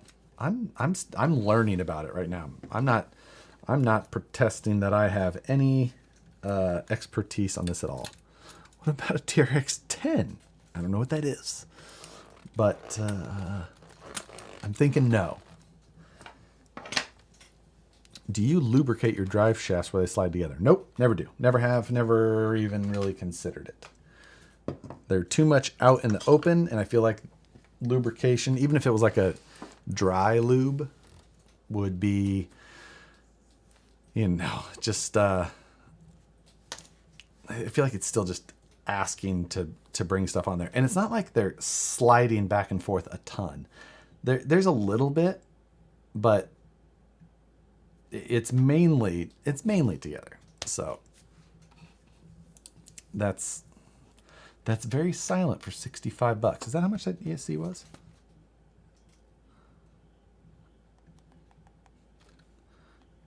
$65. Yeah, you're right. Without bias, Josh, sporty build or 410 Ultra. Ooh, they're just so different. Like if you want a truck that you're going to trail ride, then a VS 410 Ultra. If you're trying to go like just do comp lines, comp courses, then it's a sporty, But it's just like you build a sporty for 450 milliamp battery pack. It's just, you're only hoping to run 5 to 8 minutes at a time, and then that's it. So, and then you're changing batteries. You're not going to throw a 4,000 milliamp in there and just go run. Like, I was showing the transmissions earlier, so these trucks will have the same trans. But this is my sportsman build, as they call it. 2.2S, as it's officially known. But I got the hardline body mounted on there. It's the old XR10 body, and it's got the deluxe Asylum chassis. It's got that little portal trans in there. See that little guy? Running the same Crawlmaster Magnum stubby motor that I'm running on my MOAs, and Twisted Skull RC Works. Thank you, sir. Just to say thanks for the stream. Much appreciated. Thank you. Hope you enjoy them. Yeah, thanks, man. So, capper axles, and I've got what are these knuckles? These are SSD Capra brass knuckles, because the hangers they sent me were for those, even though I bought it without them. They sent me the correct ones later, but I'd already bought these. You can see the weight hangers inside there, inside the wheel. It doesn't move with the wheel. It's back there, tungsten in there. These are those wheels that are made for that type of thing. I can hear Matt hissing. That's exactly right. But this little thing will be a monster. The 450 batteries fits right in that little pocket there. Right in that little guy, that little case. So threw that Shifts GT3 in there also, so it matches the MOA. But it is pretty wild, because these, like, you put this thing. So this is RTR minus a battery, but it's just like I can. It still just wants to go, like, way past on its side, and it still just wants to come back. How far? Right, it's right around there. It's pretty good. They're rad in their own way. If you appreciate comp trucks, it's just a different type of fun. I mean, you're not going to go, you're not going to go trail riding though. So it's just like, if I could only have one of these two trucks forever, and I only got one RC, it would absolutely be the moon buggy. Like, because scale is what I really do love, and I love that most. But the comp trucks and the ability that they have are awesome, and I love competition. So getting the opportunity to have one of these as well is awesome, you know. But if I could only have one, I'm taking a scale truck. Like, that's just me. Adam Tevin got caught up on some Bird Reynolds this week. A few good ones there. Whew, some of that dates way back, Adam. Way back. Do Capras really have that much toe out? Well, that definitely has some toe out. This is not a Capra link. This is a link that came with this truck. And I probably just need to, I have a little bit of adjustment left, but, you know, it's, yeah, I'll probably suck that in a little bit more. It's got some decent steering, but this one could still come over more. Oh, granted, it's hitting the bump stop right there, and it's into the links. So it could be that they want it that way just because it gives you maximum inside steering. So I think that's probably actually the way that it's supposed to be. Because I can modify the axle housing, of course, but camera angle might add 20 degrees. Oh, that's true. I mean, I don't know. It's still towed out, but when you get real close to a 16 millimeter lens, it could definitely make things worse. But it definitely has some. Like, that's straight, and that's at least 3 to 5 degrees. So, did you keep up with the Vegas to Reno race today? Only through Fishgistics. I didn't watch any of the actual coverage. So I only saw what Fish posted. That was just all I was able to get through. Oh, I put that all on a flash drive and then I didn't bring it home with me. Dang it. Did you say fish sticks? Fishgistics, like logistics, but Fishgistics. He is the man for coverage on desert racing. I'm so worried that I'm coming home with a comp chassis from Deluxe Fab Swap Meets at the end of the month. I mean, you know.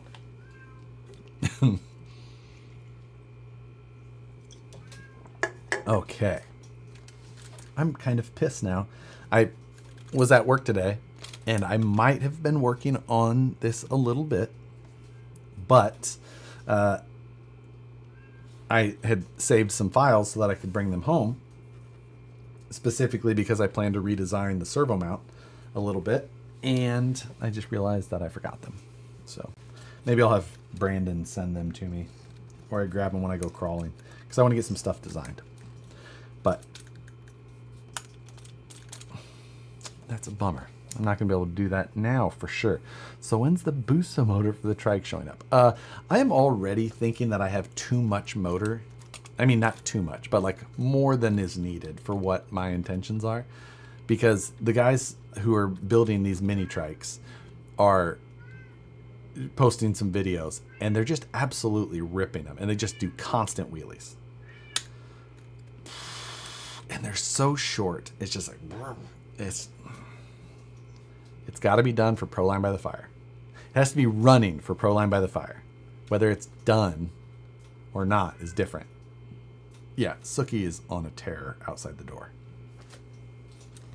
Check my vacation balance earlier, 160 hours. Now, do you have a cap on yours? I know we had a cap of like 200 hours.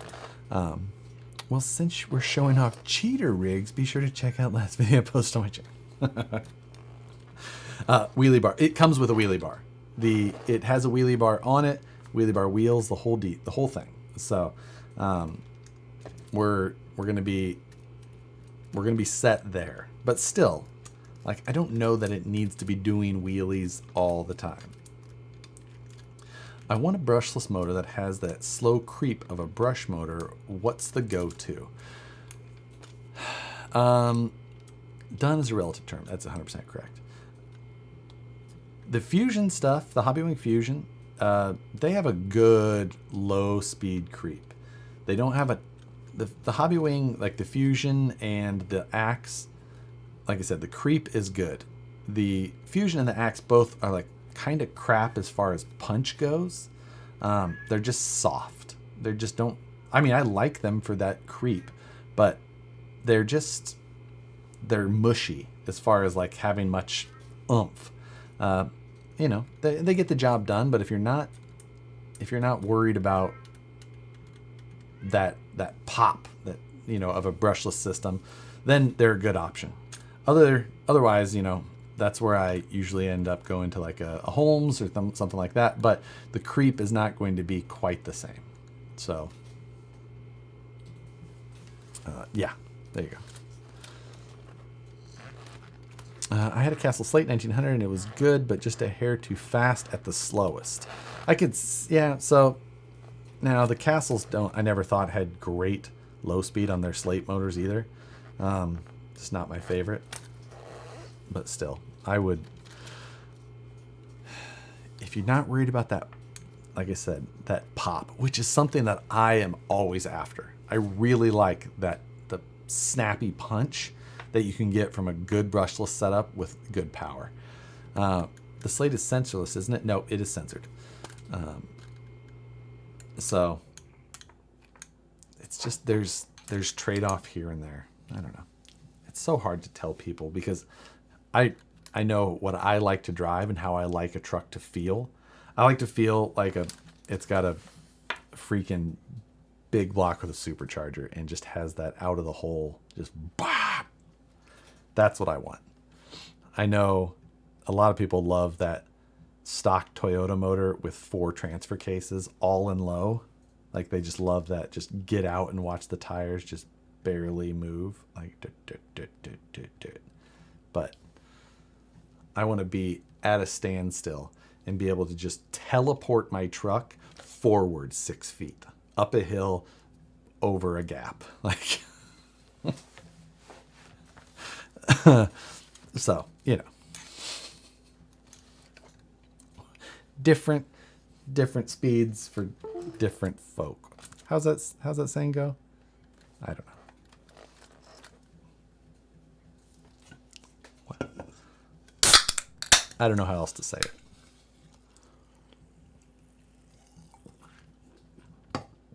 Let's see. You need a 5th scale to run with Matt. Absolutely not. Zero interest. Will not be buying. Thank you. No. Because I had a 5th scale. I had the Baja that he has, basically. I drove it. I broke it. I fixed it. I drove it. I broke it. I fixed it. And I never enjoyed any part of it. I love working on these. I love driving these. And then I love... I don't really break them all that much. However, the 5th scales, I didn't like any part of it. They were nasty to work on. I didn't like the size. It's just, I was like, nope, done. So, I will not be partaking. Different strokes for different folks. That is exactly the saying I was looking for and couldn't remember. Who's making that trike, Josh? It is by The Garage Vlog, TGV, like TGH, but TGV. So, The Garage Vlog, and they're the ones who make the chassis, and I waited, what did I wait? 13 weeks is how long. And the quoted time frame was 12 to 14, and they, bam, right there. It was like 12 weeks and 3 or 4 days. 4 days, I think. So... they were nailing the timeline, which is impressive. You want your rigs to perform like your European trail bikes, motorcycles? Like, you mean trials bikes? Is that what you mean? Don't buy. Build a 5th scale moon buggy. We went over this earlier in the comments. Yep. That's my 6th scale. I want to turn my 6th scale into a buggy. Not a moon buggy, though. I want it to be a trail buggy style. So isn't an SCX 6 scale, so 1/5 can't be that much bigger. You're right, but the 5th scales like they're referring to are specifically like the gas ones, and that is what I didn't like. Wheelbase of the Moon Buggy. It's a hair over 13 inches. 13 and an 1/8, if I remember correctly. 13 and an 1/8. I do remember. I'm getting ready to build my VS 410. Phoenix, what do you recommend for power and ESC? Thanks and help. Depending on your price point, if you want to go brushed, just do like a Hobbywing 1080 and find yourself a rebuildable 27 to 35 turn motor. That's a great way to go. If you want more power, then, you know, like if you want super smooth, you can get an Axe system, throw that in there, like the 2300 kV. And then you can go up from there and you can go wilder. I've got a RX4 and a 2700 kV Polar Pro in mine, which I do like as well. Again, it's all about the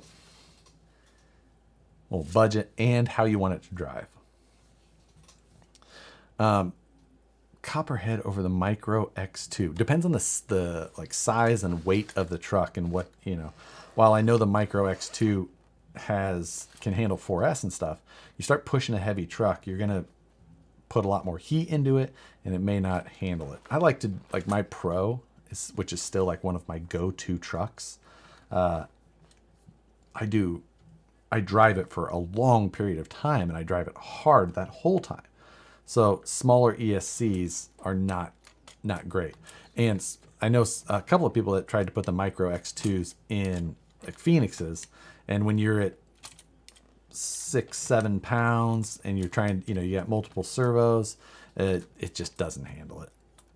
So Fusion 2300 kV in my Ultra and loving it. That is a good one. That's the new Fusion Pro, right? You got to shave the link mount just a hair, but yeah, that is a good choice. Drops right in, other than that little bit of shaving to the upper link mount.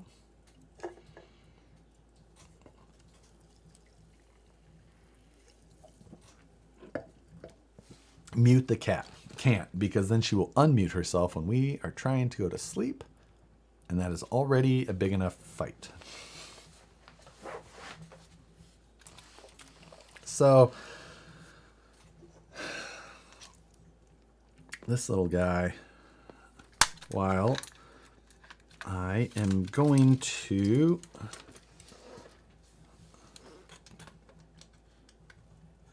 need to just get this lined up for now.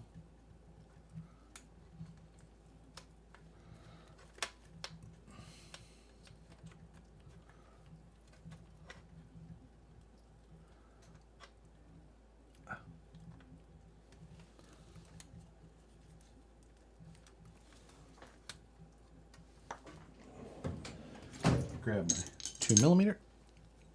Does a shot of whiskey work on cats to make them sleep? Oh, Nicole probably would throw melatonin gummies at the cats if they would eat them, but for some reason, I mean, Sookie's about as pushy to go to bed as any of them. Does Fusion Pro fit in a Capra? I don't know that. I pull the Fusion, or I pull the stock transmission out of the Capras as soon as I possibly can. So, your shirt has with a cat. Wait, your shirt has a cat with a crown on it. You're giving your cat a complex. I mean, our cats definitely have a complex already. Go-to Pop-Tart flavor is so tough. Right now it's the strawberry. That's kind of like that little, wait, is it strawberry? I think it's strawberry. But the cinnamon, it's like I have to be in a mood, one way or the other. Right now, if I was picking, it'd be that strawberry. Otherwise, cinnamon. If anyone wanted a capper kit, they're on sale right now. I think I heard that. I would expect any of the kit versions of anything from Horizon to be going on sale and then likely going away, because Horizon is just not doing the kit thing much anymore. And I think that we've seen nearly the end of them. What's up with the bombers? The bombers, we talked to Randall. We had him on Livestream Takeover. I think the bomber has seen the end of its life. I don't know that you'll see more of those come back. You can sing yourself a sad song about that. You ever butter the backside of a Pop-Tart? Absolutely not. I worry about the people who live around you every day. Their safety is my concern. I just noticed that my turbo doesn't have an exhaust side. So we're gonna have to design up that and make ourselves a nice little exhaust. Do you power your servos in your capper by connecting them straight to the battery? Is my capper here? No. Let's see. I have a direct power servo on the front of mine. I think I have an SHV 500 on the front, which is a direct power. And in the rear of my capra, I have a Futaba BLS 9157 or a S9177 SV. So it's non-direct powered. So I've got one of each.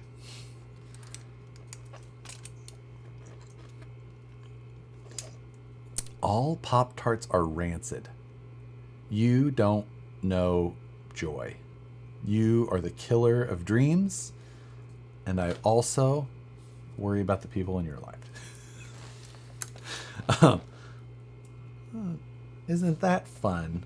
See, this thing's got, it's a comp crawler too. Look at the balance.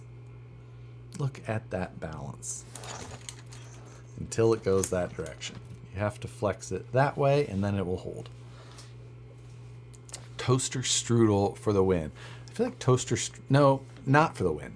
While a by the directions prepared toaster strudel is superior to a by the directions prepared Pop-Tart, you can't argue that. It's better. That the drizzle on the top, so good. However, you can eat a Pop-Tart anywhere. You can have a box of Pop-Tarts in the back of the Jeep, and you can be at an event in the morning and open it up and have a Pop-Tart. I'd never toast Pop-Tarts, by the way. I bet I've had 10 toasted Pop-Tarts in my life, and I've probably had 1,000 untoasted Pop-Tarts. Maybe not 1,000. At least 200, but still. Yeah, it's just, you can't. It's just the way that it is. Pop-Tarts, while they win the battle of the kitchen table, another fun fact, we don't own a toaster. Nicole and I do not own a toaster. We had a toaster at one time in Missouri, and I don't think we have owned one since, and we've just never bought a toaster. I think it's because our microwave sits on our counter rather than mounted above the stove, so I don't know. Every once in a while, we do toast things in a pan on the stove. There you go. Huh. How? I love toast with breakfast or bagels. Yeah, your California is showing. That is false, because people in California love avocado toast, and that, I think toast is, it's a pretty big part of that. We don't do toast as much as we do like medium rare bread. Once you have kids, you'll get a toaster. Well, that is not in our cards. So that is not something we have to consider. Oh my God. If you toast them, you got to try them buttered. I'm serious. But I prefer untoasted. Yeah. Dang, now I have to go make toast. I worry about the people around you. You eat undercooked bread?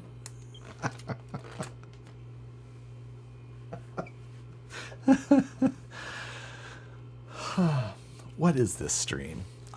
You never know. Why does it keep wanting me to put ads in here? I'm going to click an ad just so that you people have to think about what you've done now. Who makes that Pop-Tart?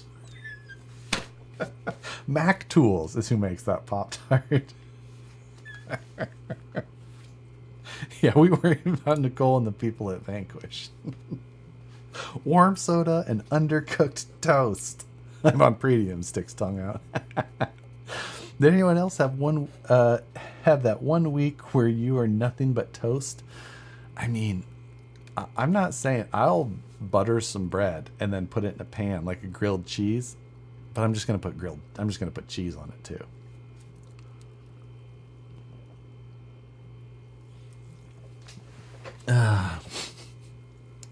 And this is room temperature sparkling water. Thank you. Mac Tarts. Taste like steel and regret. Awesome. Ooh, grilled cheese. I love grilled cheese. Here is my bit. Here's the one weird thing about me. I love grilled cheese with not ketchup. I don't put ketchup on my grilled cheese. Heinz 57 sauce. Only way to eat grilled cheese. It's so good.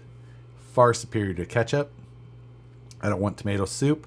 Nothing. I want a grilled cheese with Kraft single, just garbage cheese. White bread is best. Wheat bread I'll do because that's what we have usually is wheat bread. But with Heinz 57 sauce.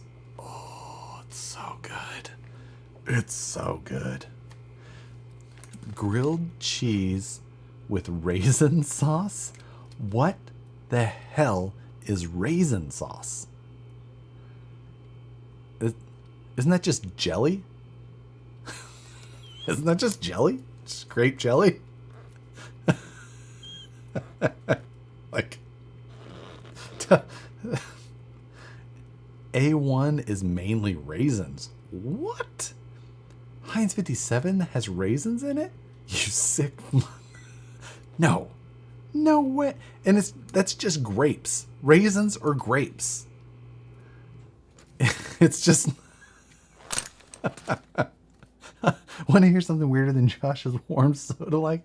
Doritos and ketchup or ranch on spaghetti.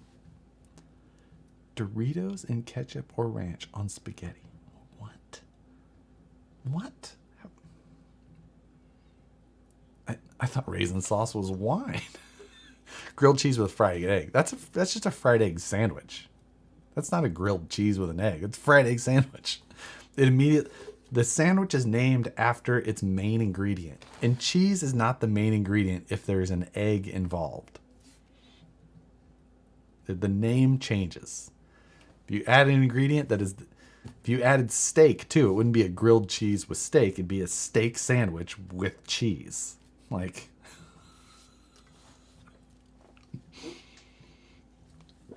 why do you guys watch this? I don't know. What am I doing here? What day is it? I'm putting the drive shafts back on to start with. I'm going to have to design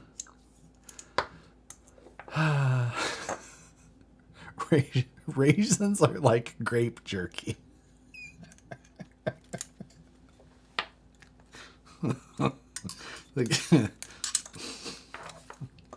This is retarded. Okay, come on.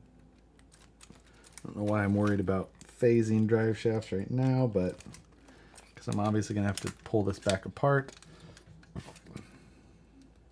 But come on. There we go.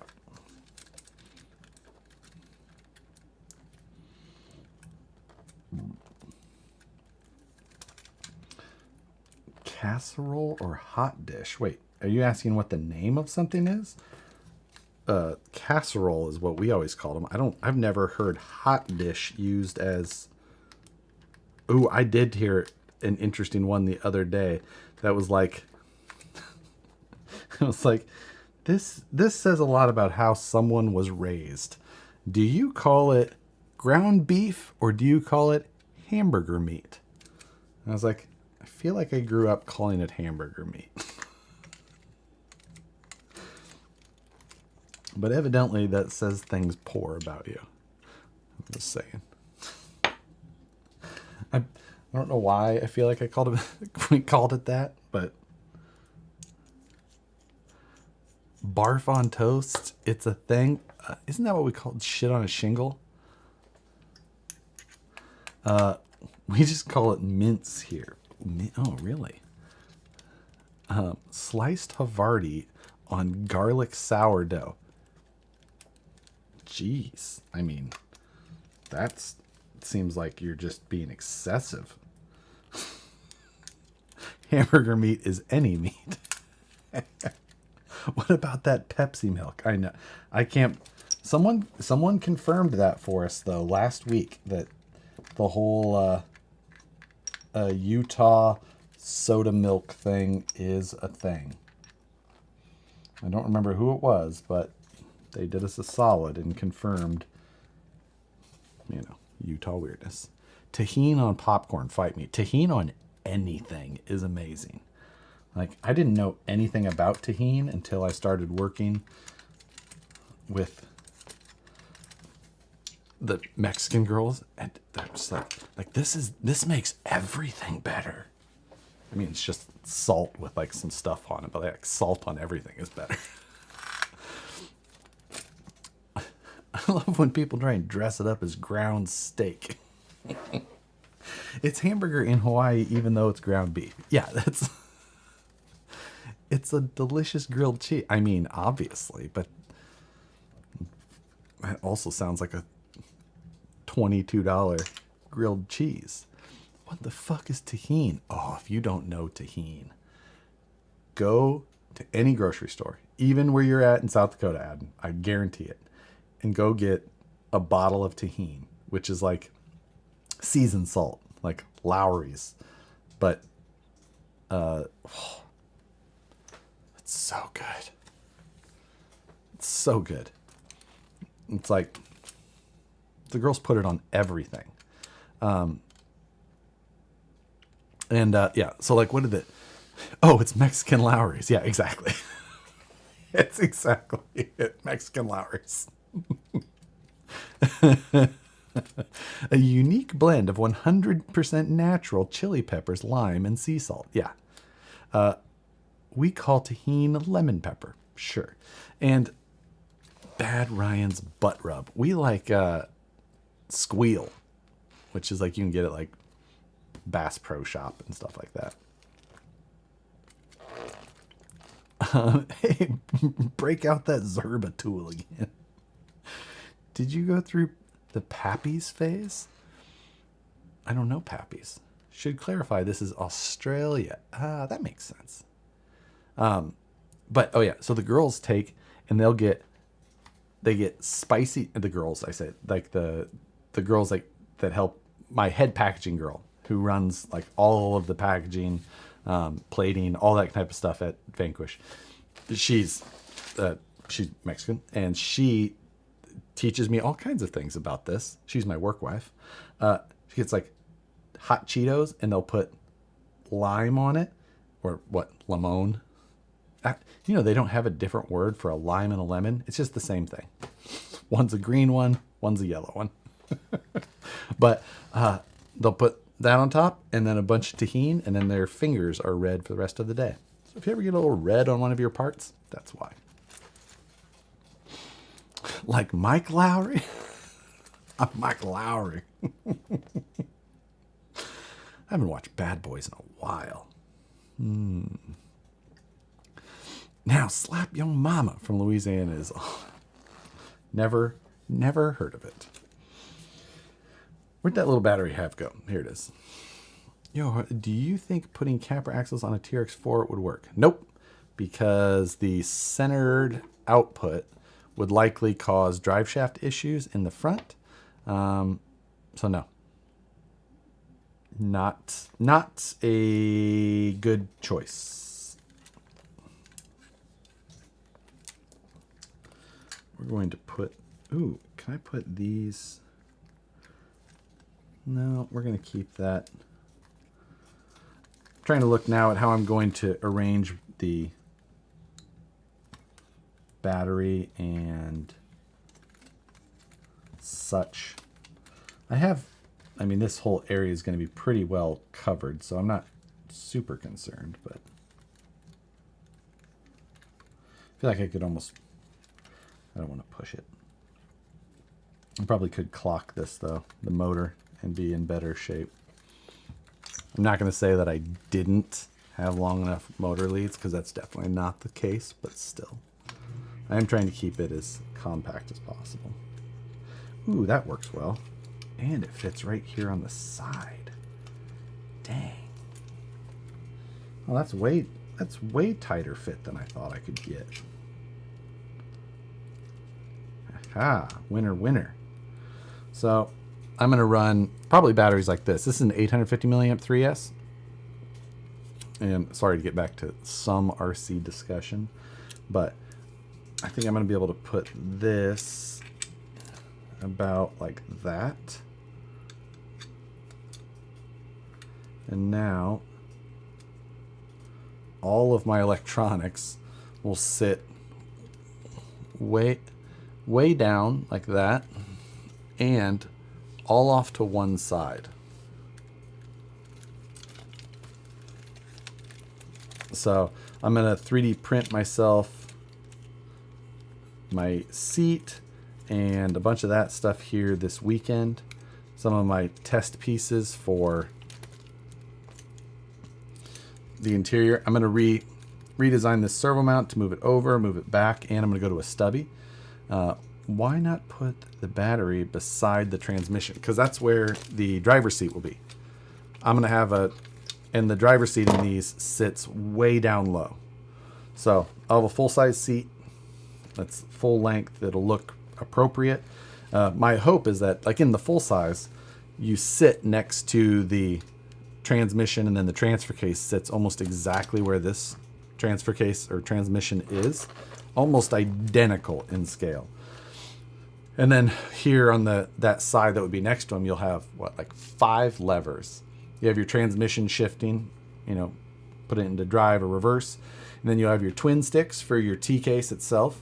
So 2, 4, high, low, and then for each. And then you have your cutting brake levers as well. So you have 5 levers on that side of you, and those I'll have a nice aluminum panel and everything that'll be there to have all that on it, but it will just be a cover for the battery, motor, ESC, transfer case, the whole deal. Is this a mini Pretty Penny? Yes. Pretty Penny is a JHF chassis. This one here. It was a production chassis. He made a lot of them, and I've got a friend, I sponsored a truck last year, or the last 2 years, that ran in the We Rock series with the same, and I'll probably have this look similar to that one. I'm not sure if I'll do the same wrap or not, but we'll basically have that same truck, and it'll be the same chassis for the most part as Pretty Penny. Josh, could you post the build details for that tube rig on your website? You're talking about on this one? Or can you be more specific? I fed a squirrel some peanut butter and coffee grounds, and it ran circles in my driveway for over an hour. It was one of the funnest. Wow.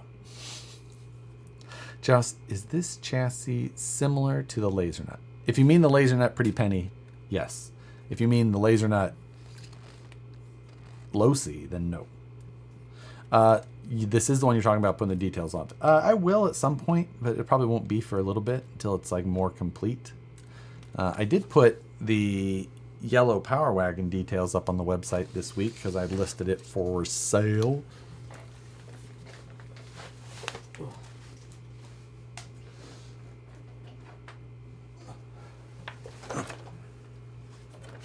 This is the one that I have that has the Crawlmaster Mini in it.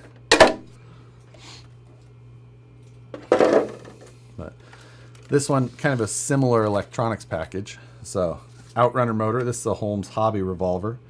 Forward motor mount, TGH transfer case.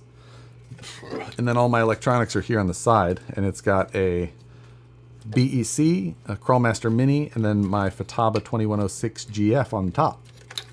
So it's pretty compact as well. Everything sits below that T case. Biggest difference is I've got, of course, the drive shaft between them. But yeah. So this is that scattergun chassis. That's that front bumper I welded up this week. Came out pretty decent. The whole truck actually turned out pretty well. Those are those custom white Cerakoted wheels I had. They look good. Look good. Back to the Asylum. 380 milliamp 4S and a Holmes Hobby 380 V2 2000 kV revolver. I'm staying brushed on mine by recommendation. And I'm doing the 450 milliamp batteries 3S. So battery location is the biggest pain. Yeah, you know, battery location is always kind of one of those things to figure out, right? Now, for this truck is... Oh, I need to cover. The cage that I've got in there is the one that I designed from the 3D scan of the body that I did. I need to put that video out. Yeah. You're going to do any no prep stuff again in the future? I might cover some races, but I don't plan to do any racing again. Part of it is like they got crazy fast. I definitely don't have the interest to put in that level of time. Is that Power Wagon interior cage thing on Thingiverse? Not yet, but I do plan to put it up.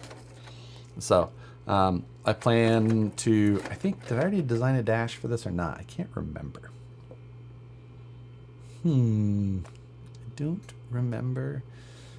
Are the BFG crawlers, all that? I like them. For a scale looking tire, they're one of my favorites. You know, if you're going straight comp, is there better tires? Yeah. But for a mix of good performance and scale looks, I like them. But yes, so this is the one that I built. It's got the titanium rear bed cage that I welded. I was going to do a titanium front bumper, but I was like, nah. No prep got crazy fast. Yeah, and I just don't have the desire to chase that. It was fun and all that, but I'm like, I'm not going to. I want to spend my time doing this stuff, not that. I seriously just went and sliced bread and made toast.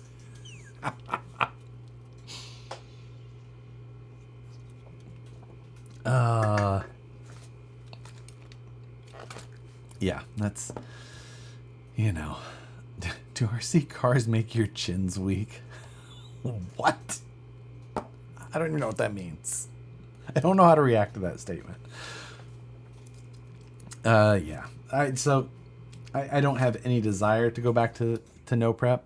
I just, there's a lot of racing here still. So I definitely want to go, I'll go cover it, see if there's some good stuff, and then that's it. Had to order me a Power Max body. What is that? What's a Power Max? I'm thinking about turning my drag slash into a sand car. I'm thinking about turning that Limitless into a sand car. But Doug, that was the Power Master body, right? Just saying, don't paint it white or black. Shins weak? Make the Limitless do sand.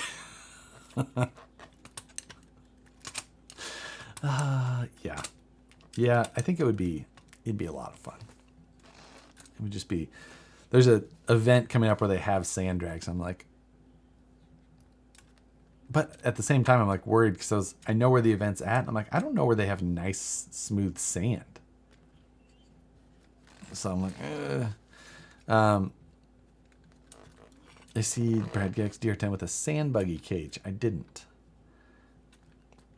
Do you have any interest in speed cars, non-drag cars? I mean, I bought the Limitless because I do, but at the same time, I'm just super concerned that I'm going to total it and not waste the money. That's, I mean, that would suck, but that's my concern, is that I'm going to start a wildfire in California by like the lipo exploding.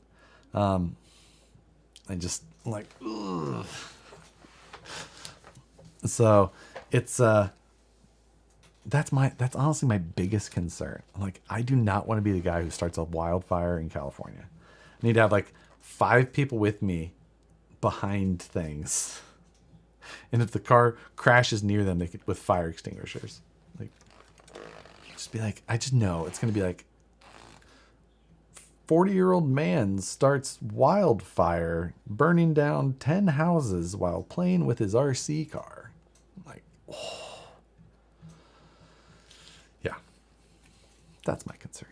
Just moved down to Oklahoma from North Dakota a little over a month ago. The Tulsa Super Chips races are held here. So I went from no prep in North Dakota to full-blown no prep every weekend or so, losing interest in crawling.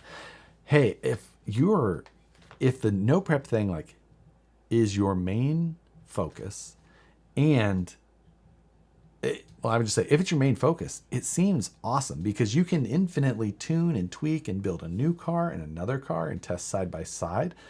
And I totally get it. But I don't feel like I could spend the time building these type of cars the way that I truly enjoy the most and do no prep. That makes sense? You will probably see remnants of lipo fires around Horsemen's. It happens. Exactly. That's true. They haven't invented lipos that can withstand a 100-mile-an-hour crash. Yeah, and I bought a TP Power motor, and I've got a XLX2 ESC in that right now. Like that, the setup I have in there should be capable of doing like 130. 140, like somewhere in there from what I'm told. I know nothing, but from what I'm told, that's 130 to 140 mile per hour setup. And that's it, you know. And I thought that would be, I'm like, that's a good number. I like that number. And then, you know, I just think about it. I'm just like, God damn it. Do I want to, it's like, I only need to do it in the winter here where we get some rain. Like, ugh, I don't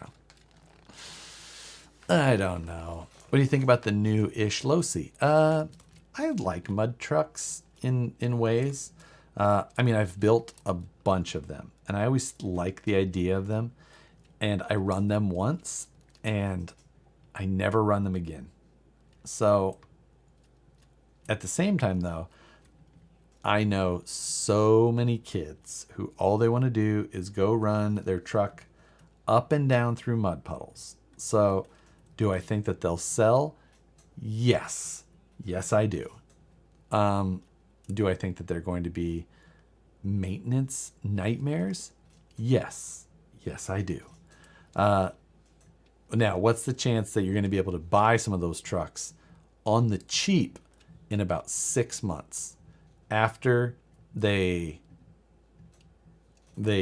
got them, ran through the mud puddle, something died or something broke, and they got set aside, and they either never told Dad to fix it, or they told Dad and he got busy, and by the time they go back to it, that truck is one solid rusted together, like the drivetrain is just one now. It doesn't do the rolling. It just is one. So, you know, if you were into the market of flipping trucks, I feel like that mud truck is going to have some possibility. Oh, there we go. We've had 2 spammers get through tonight. not too bad. Slow mode helps. I'm a big fan. With no prep at 96 miles per hour as top speed of the day, 100 miles per hour is finally broken. I think it will change the game in these cars. I broke 70 miles per hour at 2.3 with only a month into it so far. You know, honestly, I don't know that it will change it, because we said that when it hit 70, and then when it hit 80, and then now we're in the 90s. Like, I think it's just another one of those. It's going to be another milestone. It's going to get broken soon, and then it's just going to keep going. And then, you know, it used to be wild fast to run a 2.2 in the 60s. You know, people were like, no way. And now it's...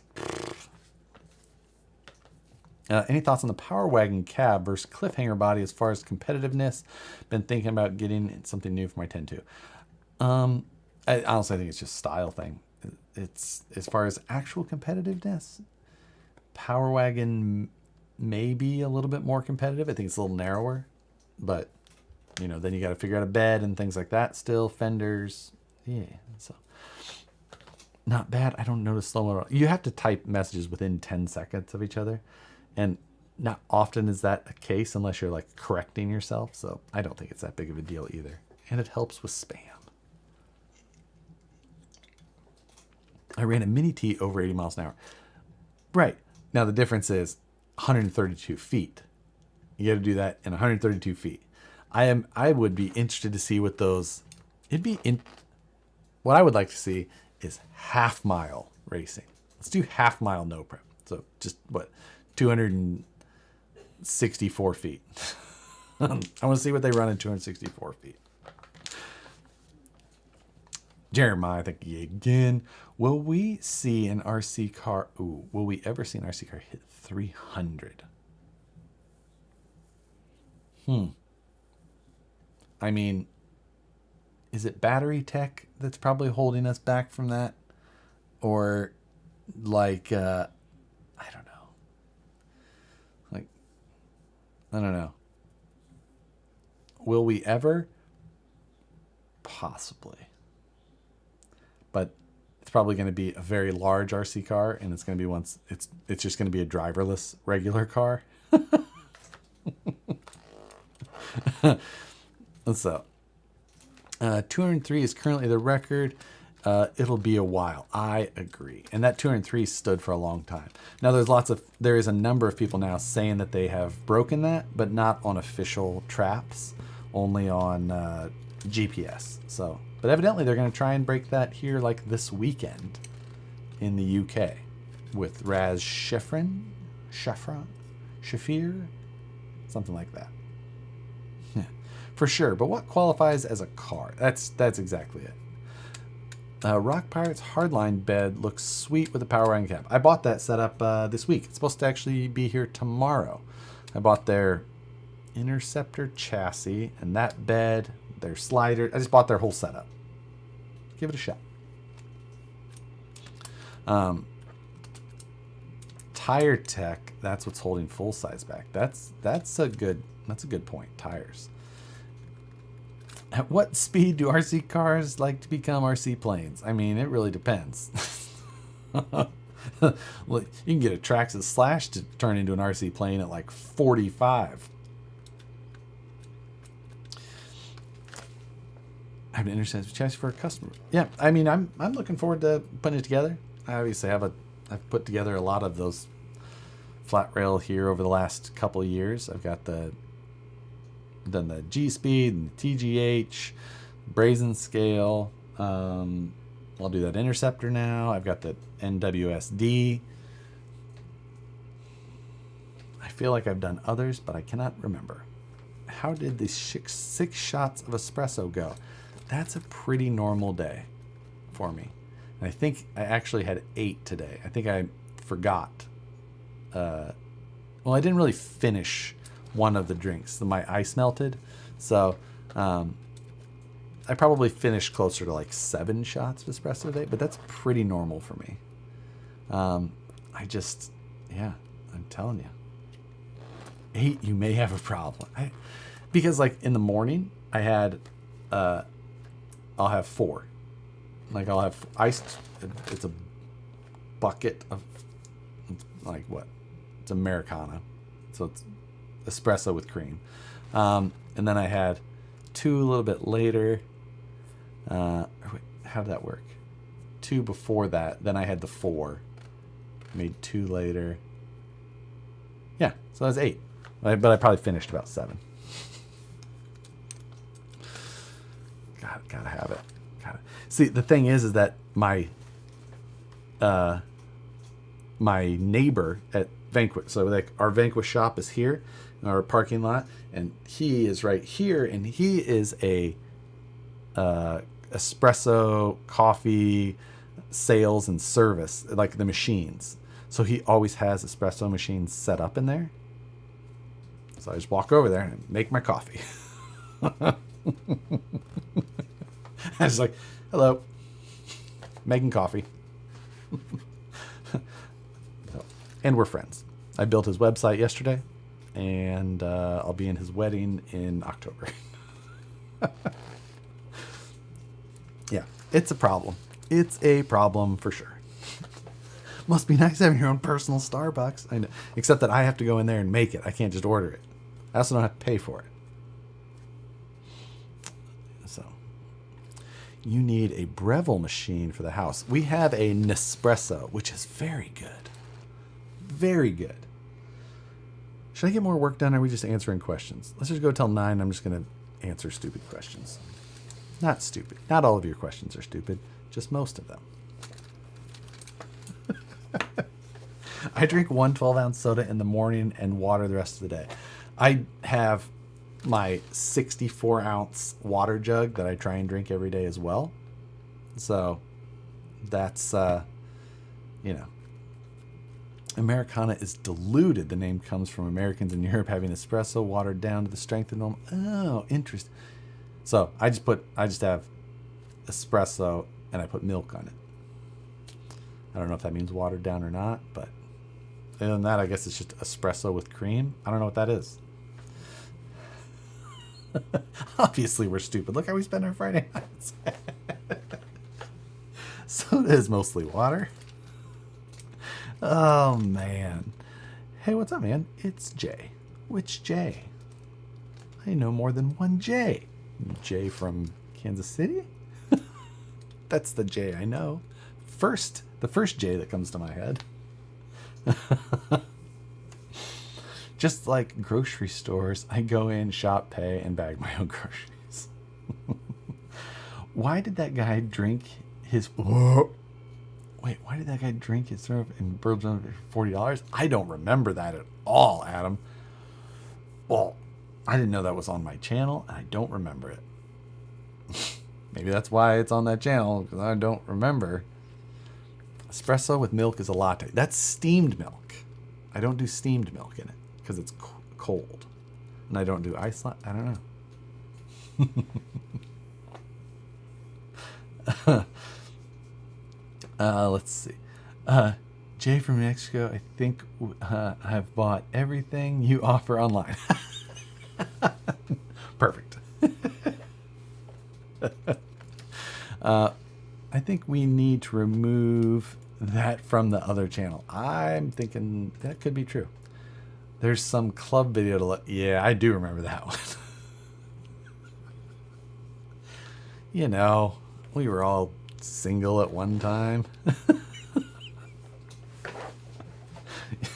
I'm kind of surprised that video is still on there. I don't know how that didn't get removed. And I obviously don't go check that channel very often.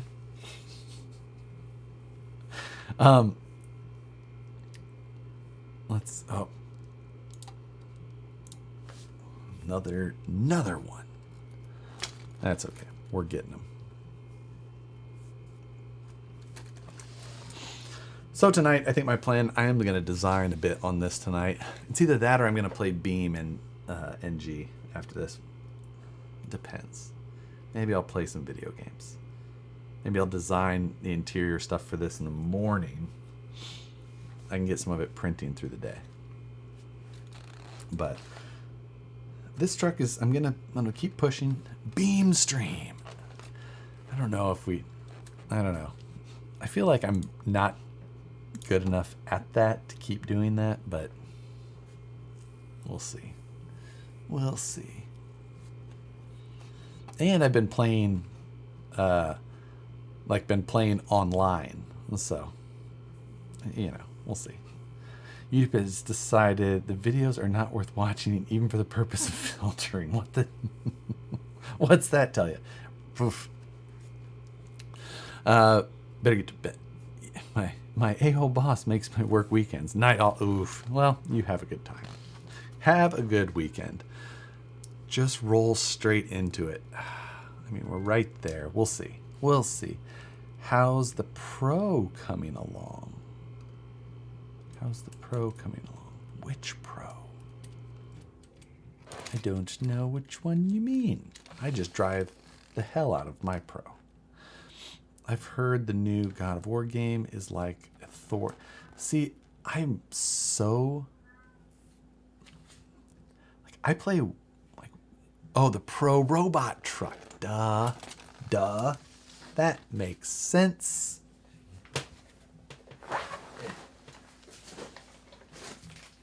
It's pretty much how I saw it in the last video.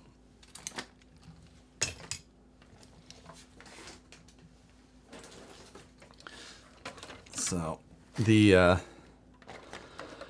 but I've got everything to wire both of these now. So, I just need to get that done.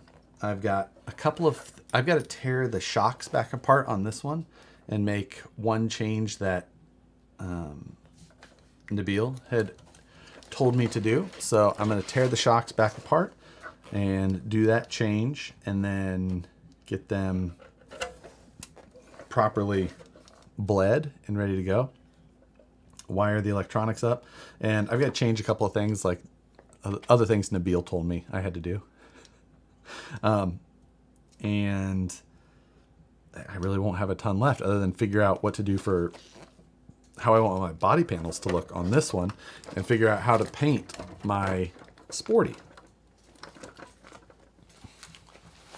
That's the big things. I could stare at the Sporty all day. An awesome build. It's gonna be fun. Super low, it's there's not much up here, and it's got overdrive, so it's gonna suck itself down like that. It just looks good. It looks, fast, even though going slow. Those are not Raptures. Oh, so I mean, you're thinking of the J Concepts Ruptures, which are just a recreation of the original Hot Bodies tires from HPI / Hot Bodies, and Deluxe made their own version back then as well. When you do a super build next, I'm really thinking about doing it for nationals, because I want to compete. I want to try and compete in 3 classes at least to be able to figure out where I'll be for the overall. Because I want to see where I'll be at. So I either need a super or I need a mini, and I really am not interested in the minis. So that kind of leaves me with a super. I just don't know if I have enough time unless I get off my ass and get one ordered up now. And that's the thing. It's just like, if I'm going to do it, it's just a super is for the servos, and I got to buy all the electronics again as well. I'm going to be, I'm going to 25, 26, $2,800 in a super, which is the least usable version of any of these trucks. Supers are so ridiculous, and it's just like, I don't know. I'm having a really hard time. I told Nabil, I'm like, maybe I'll do a super, and he's like, I don't know. There's not very many supers signed up. Chibs says beam stream. Maybe.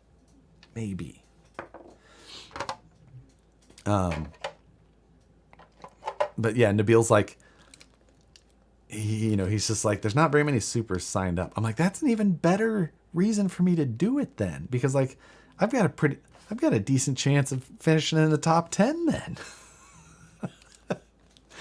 And then that just gives me a better bid for a decent overall spot. Like,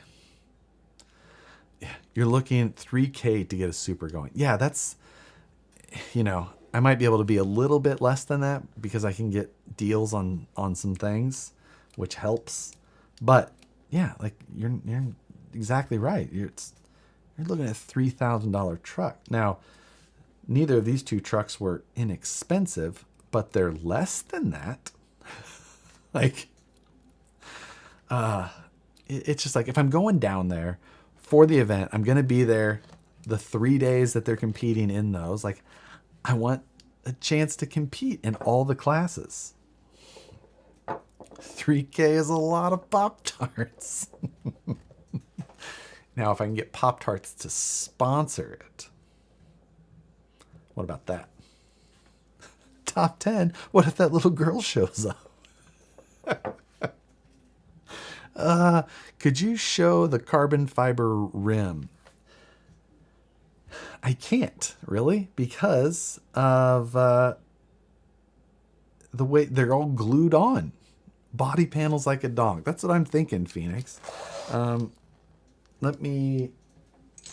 take off this rear wheel, and I'll try and show you a close-up. My MOA is about $2,500. Yeah, it's like, this, I'm probably going to be at that or maybe a little bit more by the time I'm done with this MOA. I mean, I bought the deluxe kit with all the option boxes selected. And I put, like $150 some odd each brushed motors in it. BR minis. And it's got a shift servo. Like, this shit is expensive, but it's awesome. And at the same time, like, these numbers are silly and stupid, but at the same time, we spend pretty close to these numbers on a lot of scale trucks now when we go like wild on them. And that's all this is. You could do it for way cheaper if you wanted. So, let's zoom in. So these are the wheels called loaded dice. Now I've got this is the Proline Ibex.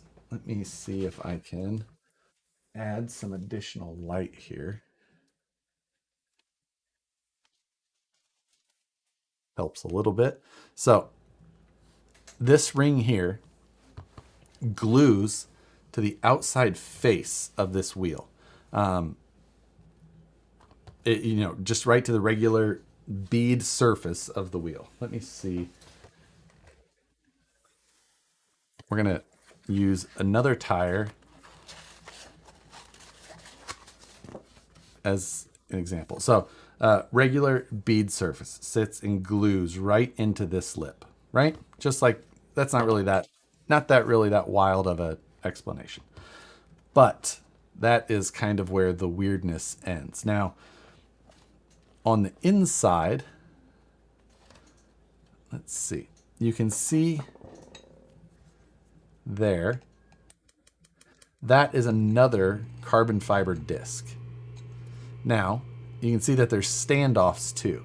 Now, the thing is that this carbon fiber disc on the inside is not connected to this carbon disc in any way. This one glues to the outside of the tire where we showed you on this ring. And then that inner one glues to the inside of the tire, like here, in here. Now, the one thing that they have you do is that you flip the tire in, and then you actually, this lip that stands up off the tire, right here, you would cut that all off. You cut it all off so it's a flat surface. And then you basically glue that inner disc to what is a flat surface inside. Of course, they don't have this ribbing. So it's just glued there. So when you're done, you have the wheel face glued, and then you have the inner glued. So there's basically, it's the tire that is between those two things. And then you have standoffs that go from that carbon. You see that standoff there that goes to another carbon disc that again is just glued on the inside. So it's a wild deal. Now, the reason for all of that is that normally on a 1.9 or a 2.2 wheel, the barrel of the wheel is roughly it's a little bit smaller than the inside of your tire diameter. This one allows it goes in and then it drops down. So the inside diameter is closer to like 2.8 or more to the inside of those standoffs. Those standoffs are the smallest thing. It's the ID, really. It's the ID of the inside of the wheel. So and what that allows, and it's not just about weight, although weight is a factor of it, but it's because these weight hangers that are used, you can see, you don't see that all of that weight.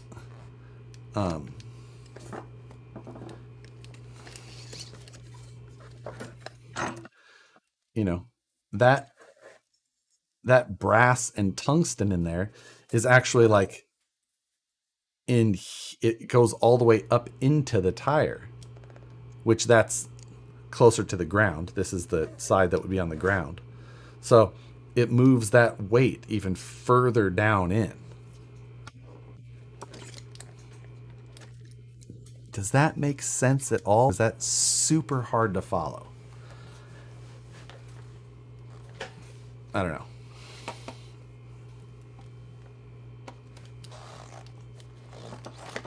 So yeah, rad setup.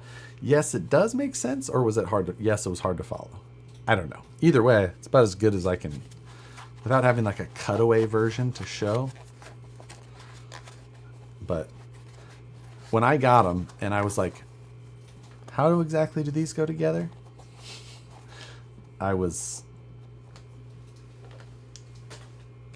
a little tripped out, but obviously it works. And again, weight placement and now not rotational mass, crazy hack, or should I say design, to get what you want out of your parts. Yeah, that's exactly it. And I mean, it does. It gets the weight way out here, or down here when it's, the center of gravity is below the axle. So this thing is pretty nuts. This is the rear.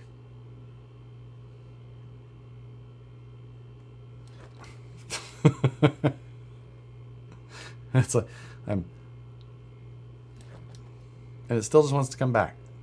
Now I don't have a battery in this. It's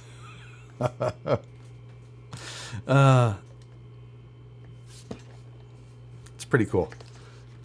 Like, now I've had all these comp rigs in the past and all that, but they have progressed since the last time I had them. That's for sure. That thing will be crazy on side hilling. That's exactly true. And I had these NAS. They've come a long way, and it's still impressive to me though. I'm still super excited. Everyday minimalist. What's happening, sir? How's your night going? There's been ups and downs in the stream so far. I have made mistakes. I have got things accomplished. And in the end, we found out that people don't like the right flavor of Pop-Tarts, but I'll allow it. Loaded dice weights is like running steel shot in your tires. Oh, you mean in like the full-size world? Right? Yeah, right.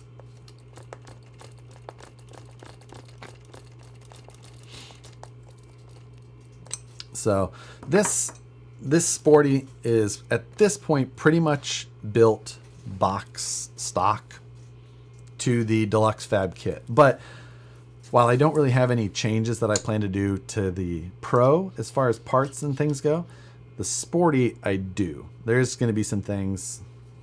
There's going to be some things that I change and upgrade.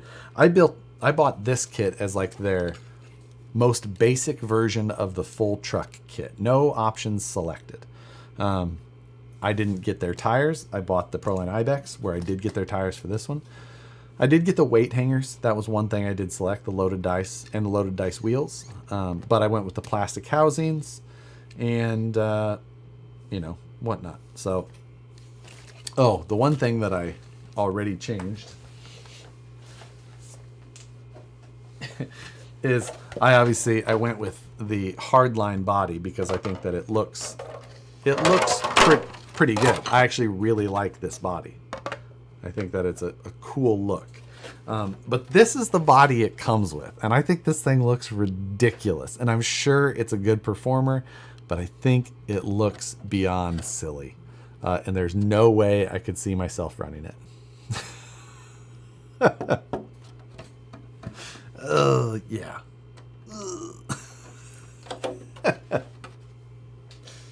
Not happening. I will not be using that body in any way. That body is for your Proline by the fire truck. I've seen what you think is cool, and I reject that. Shut it, Alex. That thing is... Oh, yeah. I'll buy that body from you. I'll try and remember to bring it to Proline by the fire. You need a vacuum-formed version of the bug truck body. Oh, yeah. See, I think that this body just looks nice. It's full length, which is not required, but it's nice and round. It's going to still roll over well. The clearances are still pretty good. We're going to make it work. I'm going to make a little bit of trimming for servo horn clearance. It's going to look like it's got a missing front tooth. Kind of set off to the side, but yeah. You ran that body 15 years ago. It looks like a 124 scale. Yeah.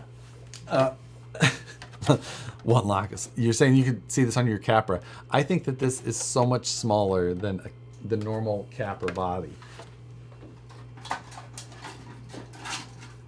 Let's see. This is a 124 scale Power Wagon body. Like, it's honestly maybe a half an inch longer. Like, and it's what is that? An inch taller? Like, no. So, yeah. Not happening. The Power Wagon body on the Super. Definitely needs a rust bucket body. Oh my God. Turns an SCX-24 into an SCX-19. Still want it though.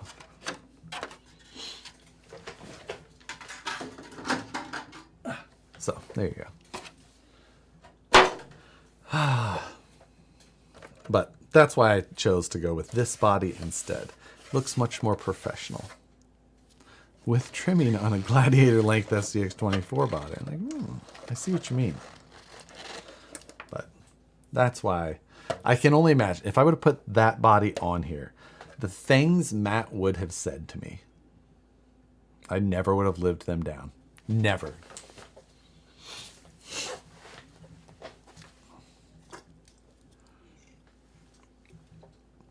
Okay, 9:01. We're calling the stream for tonight. We just crossed the 3-hour mark. Matt would not have spoken to you at all. That is right. That is absolutely correct.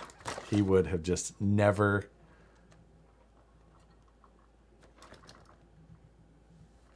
Pretty close. Jeremiah thinks, Josh, did that HK ESC solder up? Will it Will it be worth getting? Also, will you paint those bodies orange? Oh, well, is the ESC worth getting? I don't know yet because I haven't ran it. At this point, 65 bucks, it's a pretty decent deal. If it holds up, which we'll see. That's what I don't know. But for how tiny and all that, and from what I hear about with how smooth it is, I could see it being good. As far as paint, I don't know yet. I don't know. I have to paint this one soon because it's to that point. This one needs some paint. But I don't know what I want to do yet. I feel like I need a bit of a theme. Espresso and beam stream. Maybe we'll fire up a beam stream for a little bit. Why not? I am going to grab something else to drink and reset. We're going to go to the low lighting in here. Mood lighting. And we'll play some beam. Why not? I'll do like an hour. Just like, there we go. So, give me 5 or 10. I'm going to fire up an extension stream. Extends. Remember those commercials? What's wrong with us? What do you do for paint now that Moose Jaw has moved? He's still coming back and forth. He's told me that he'll let me know as he's making his rounds through the area to make sure that I don't miss out on opportunities. So we can't miss him. We're gonna need the Moose Jaw. All right, give me a minute so that we can refire up. See you guys who are interested in video game streaming in a few minutes. To everyone else, I understand. I hope you have a good weekend. And we'll see you next time.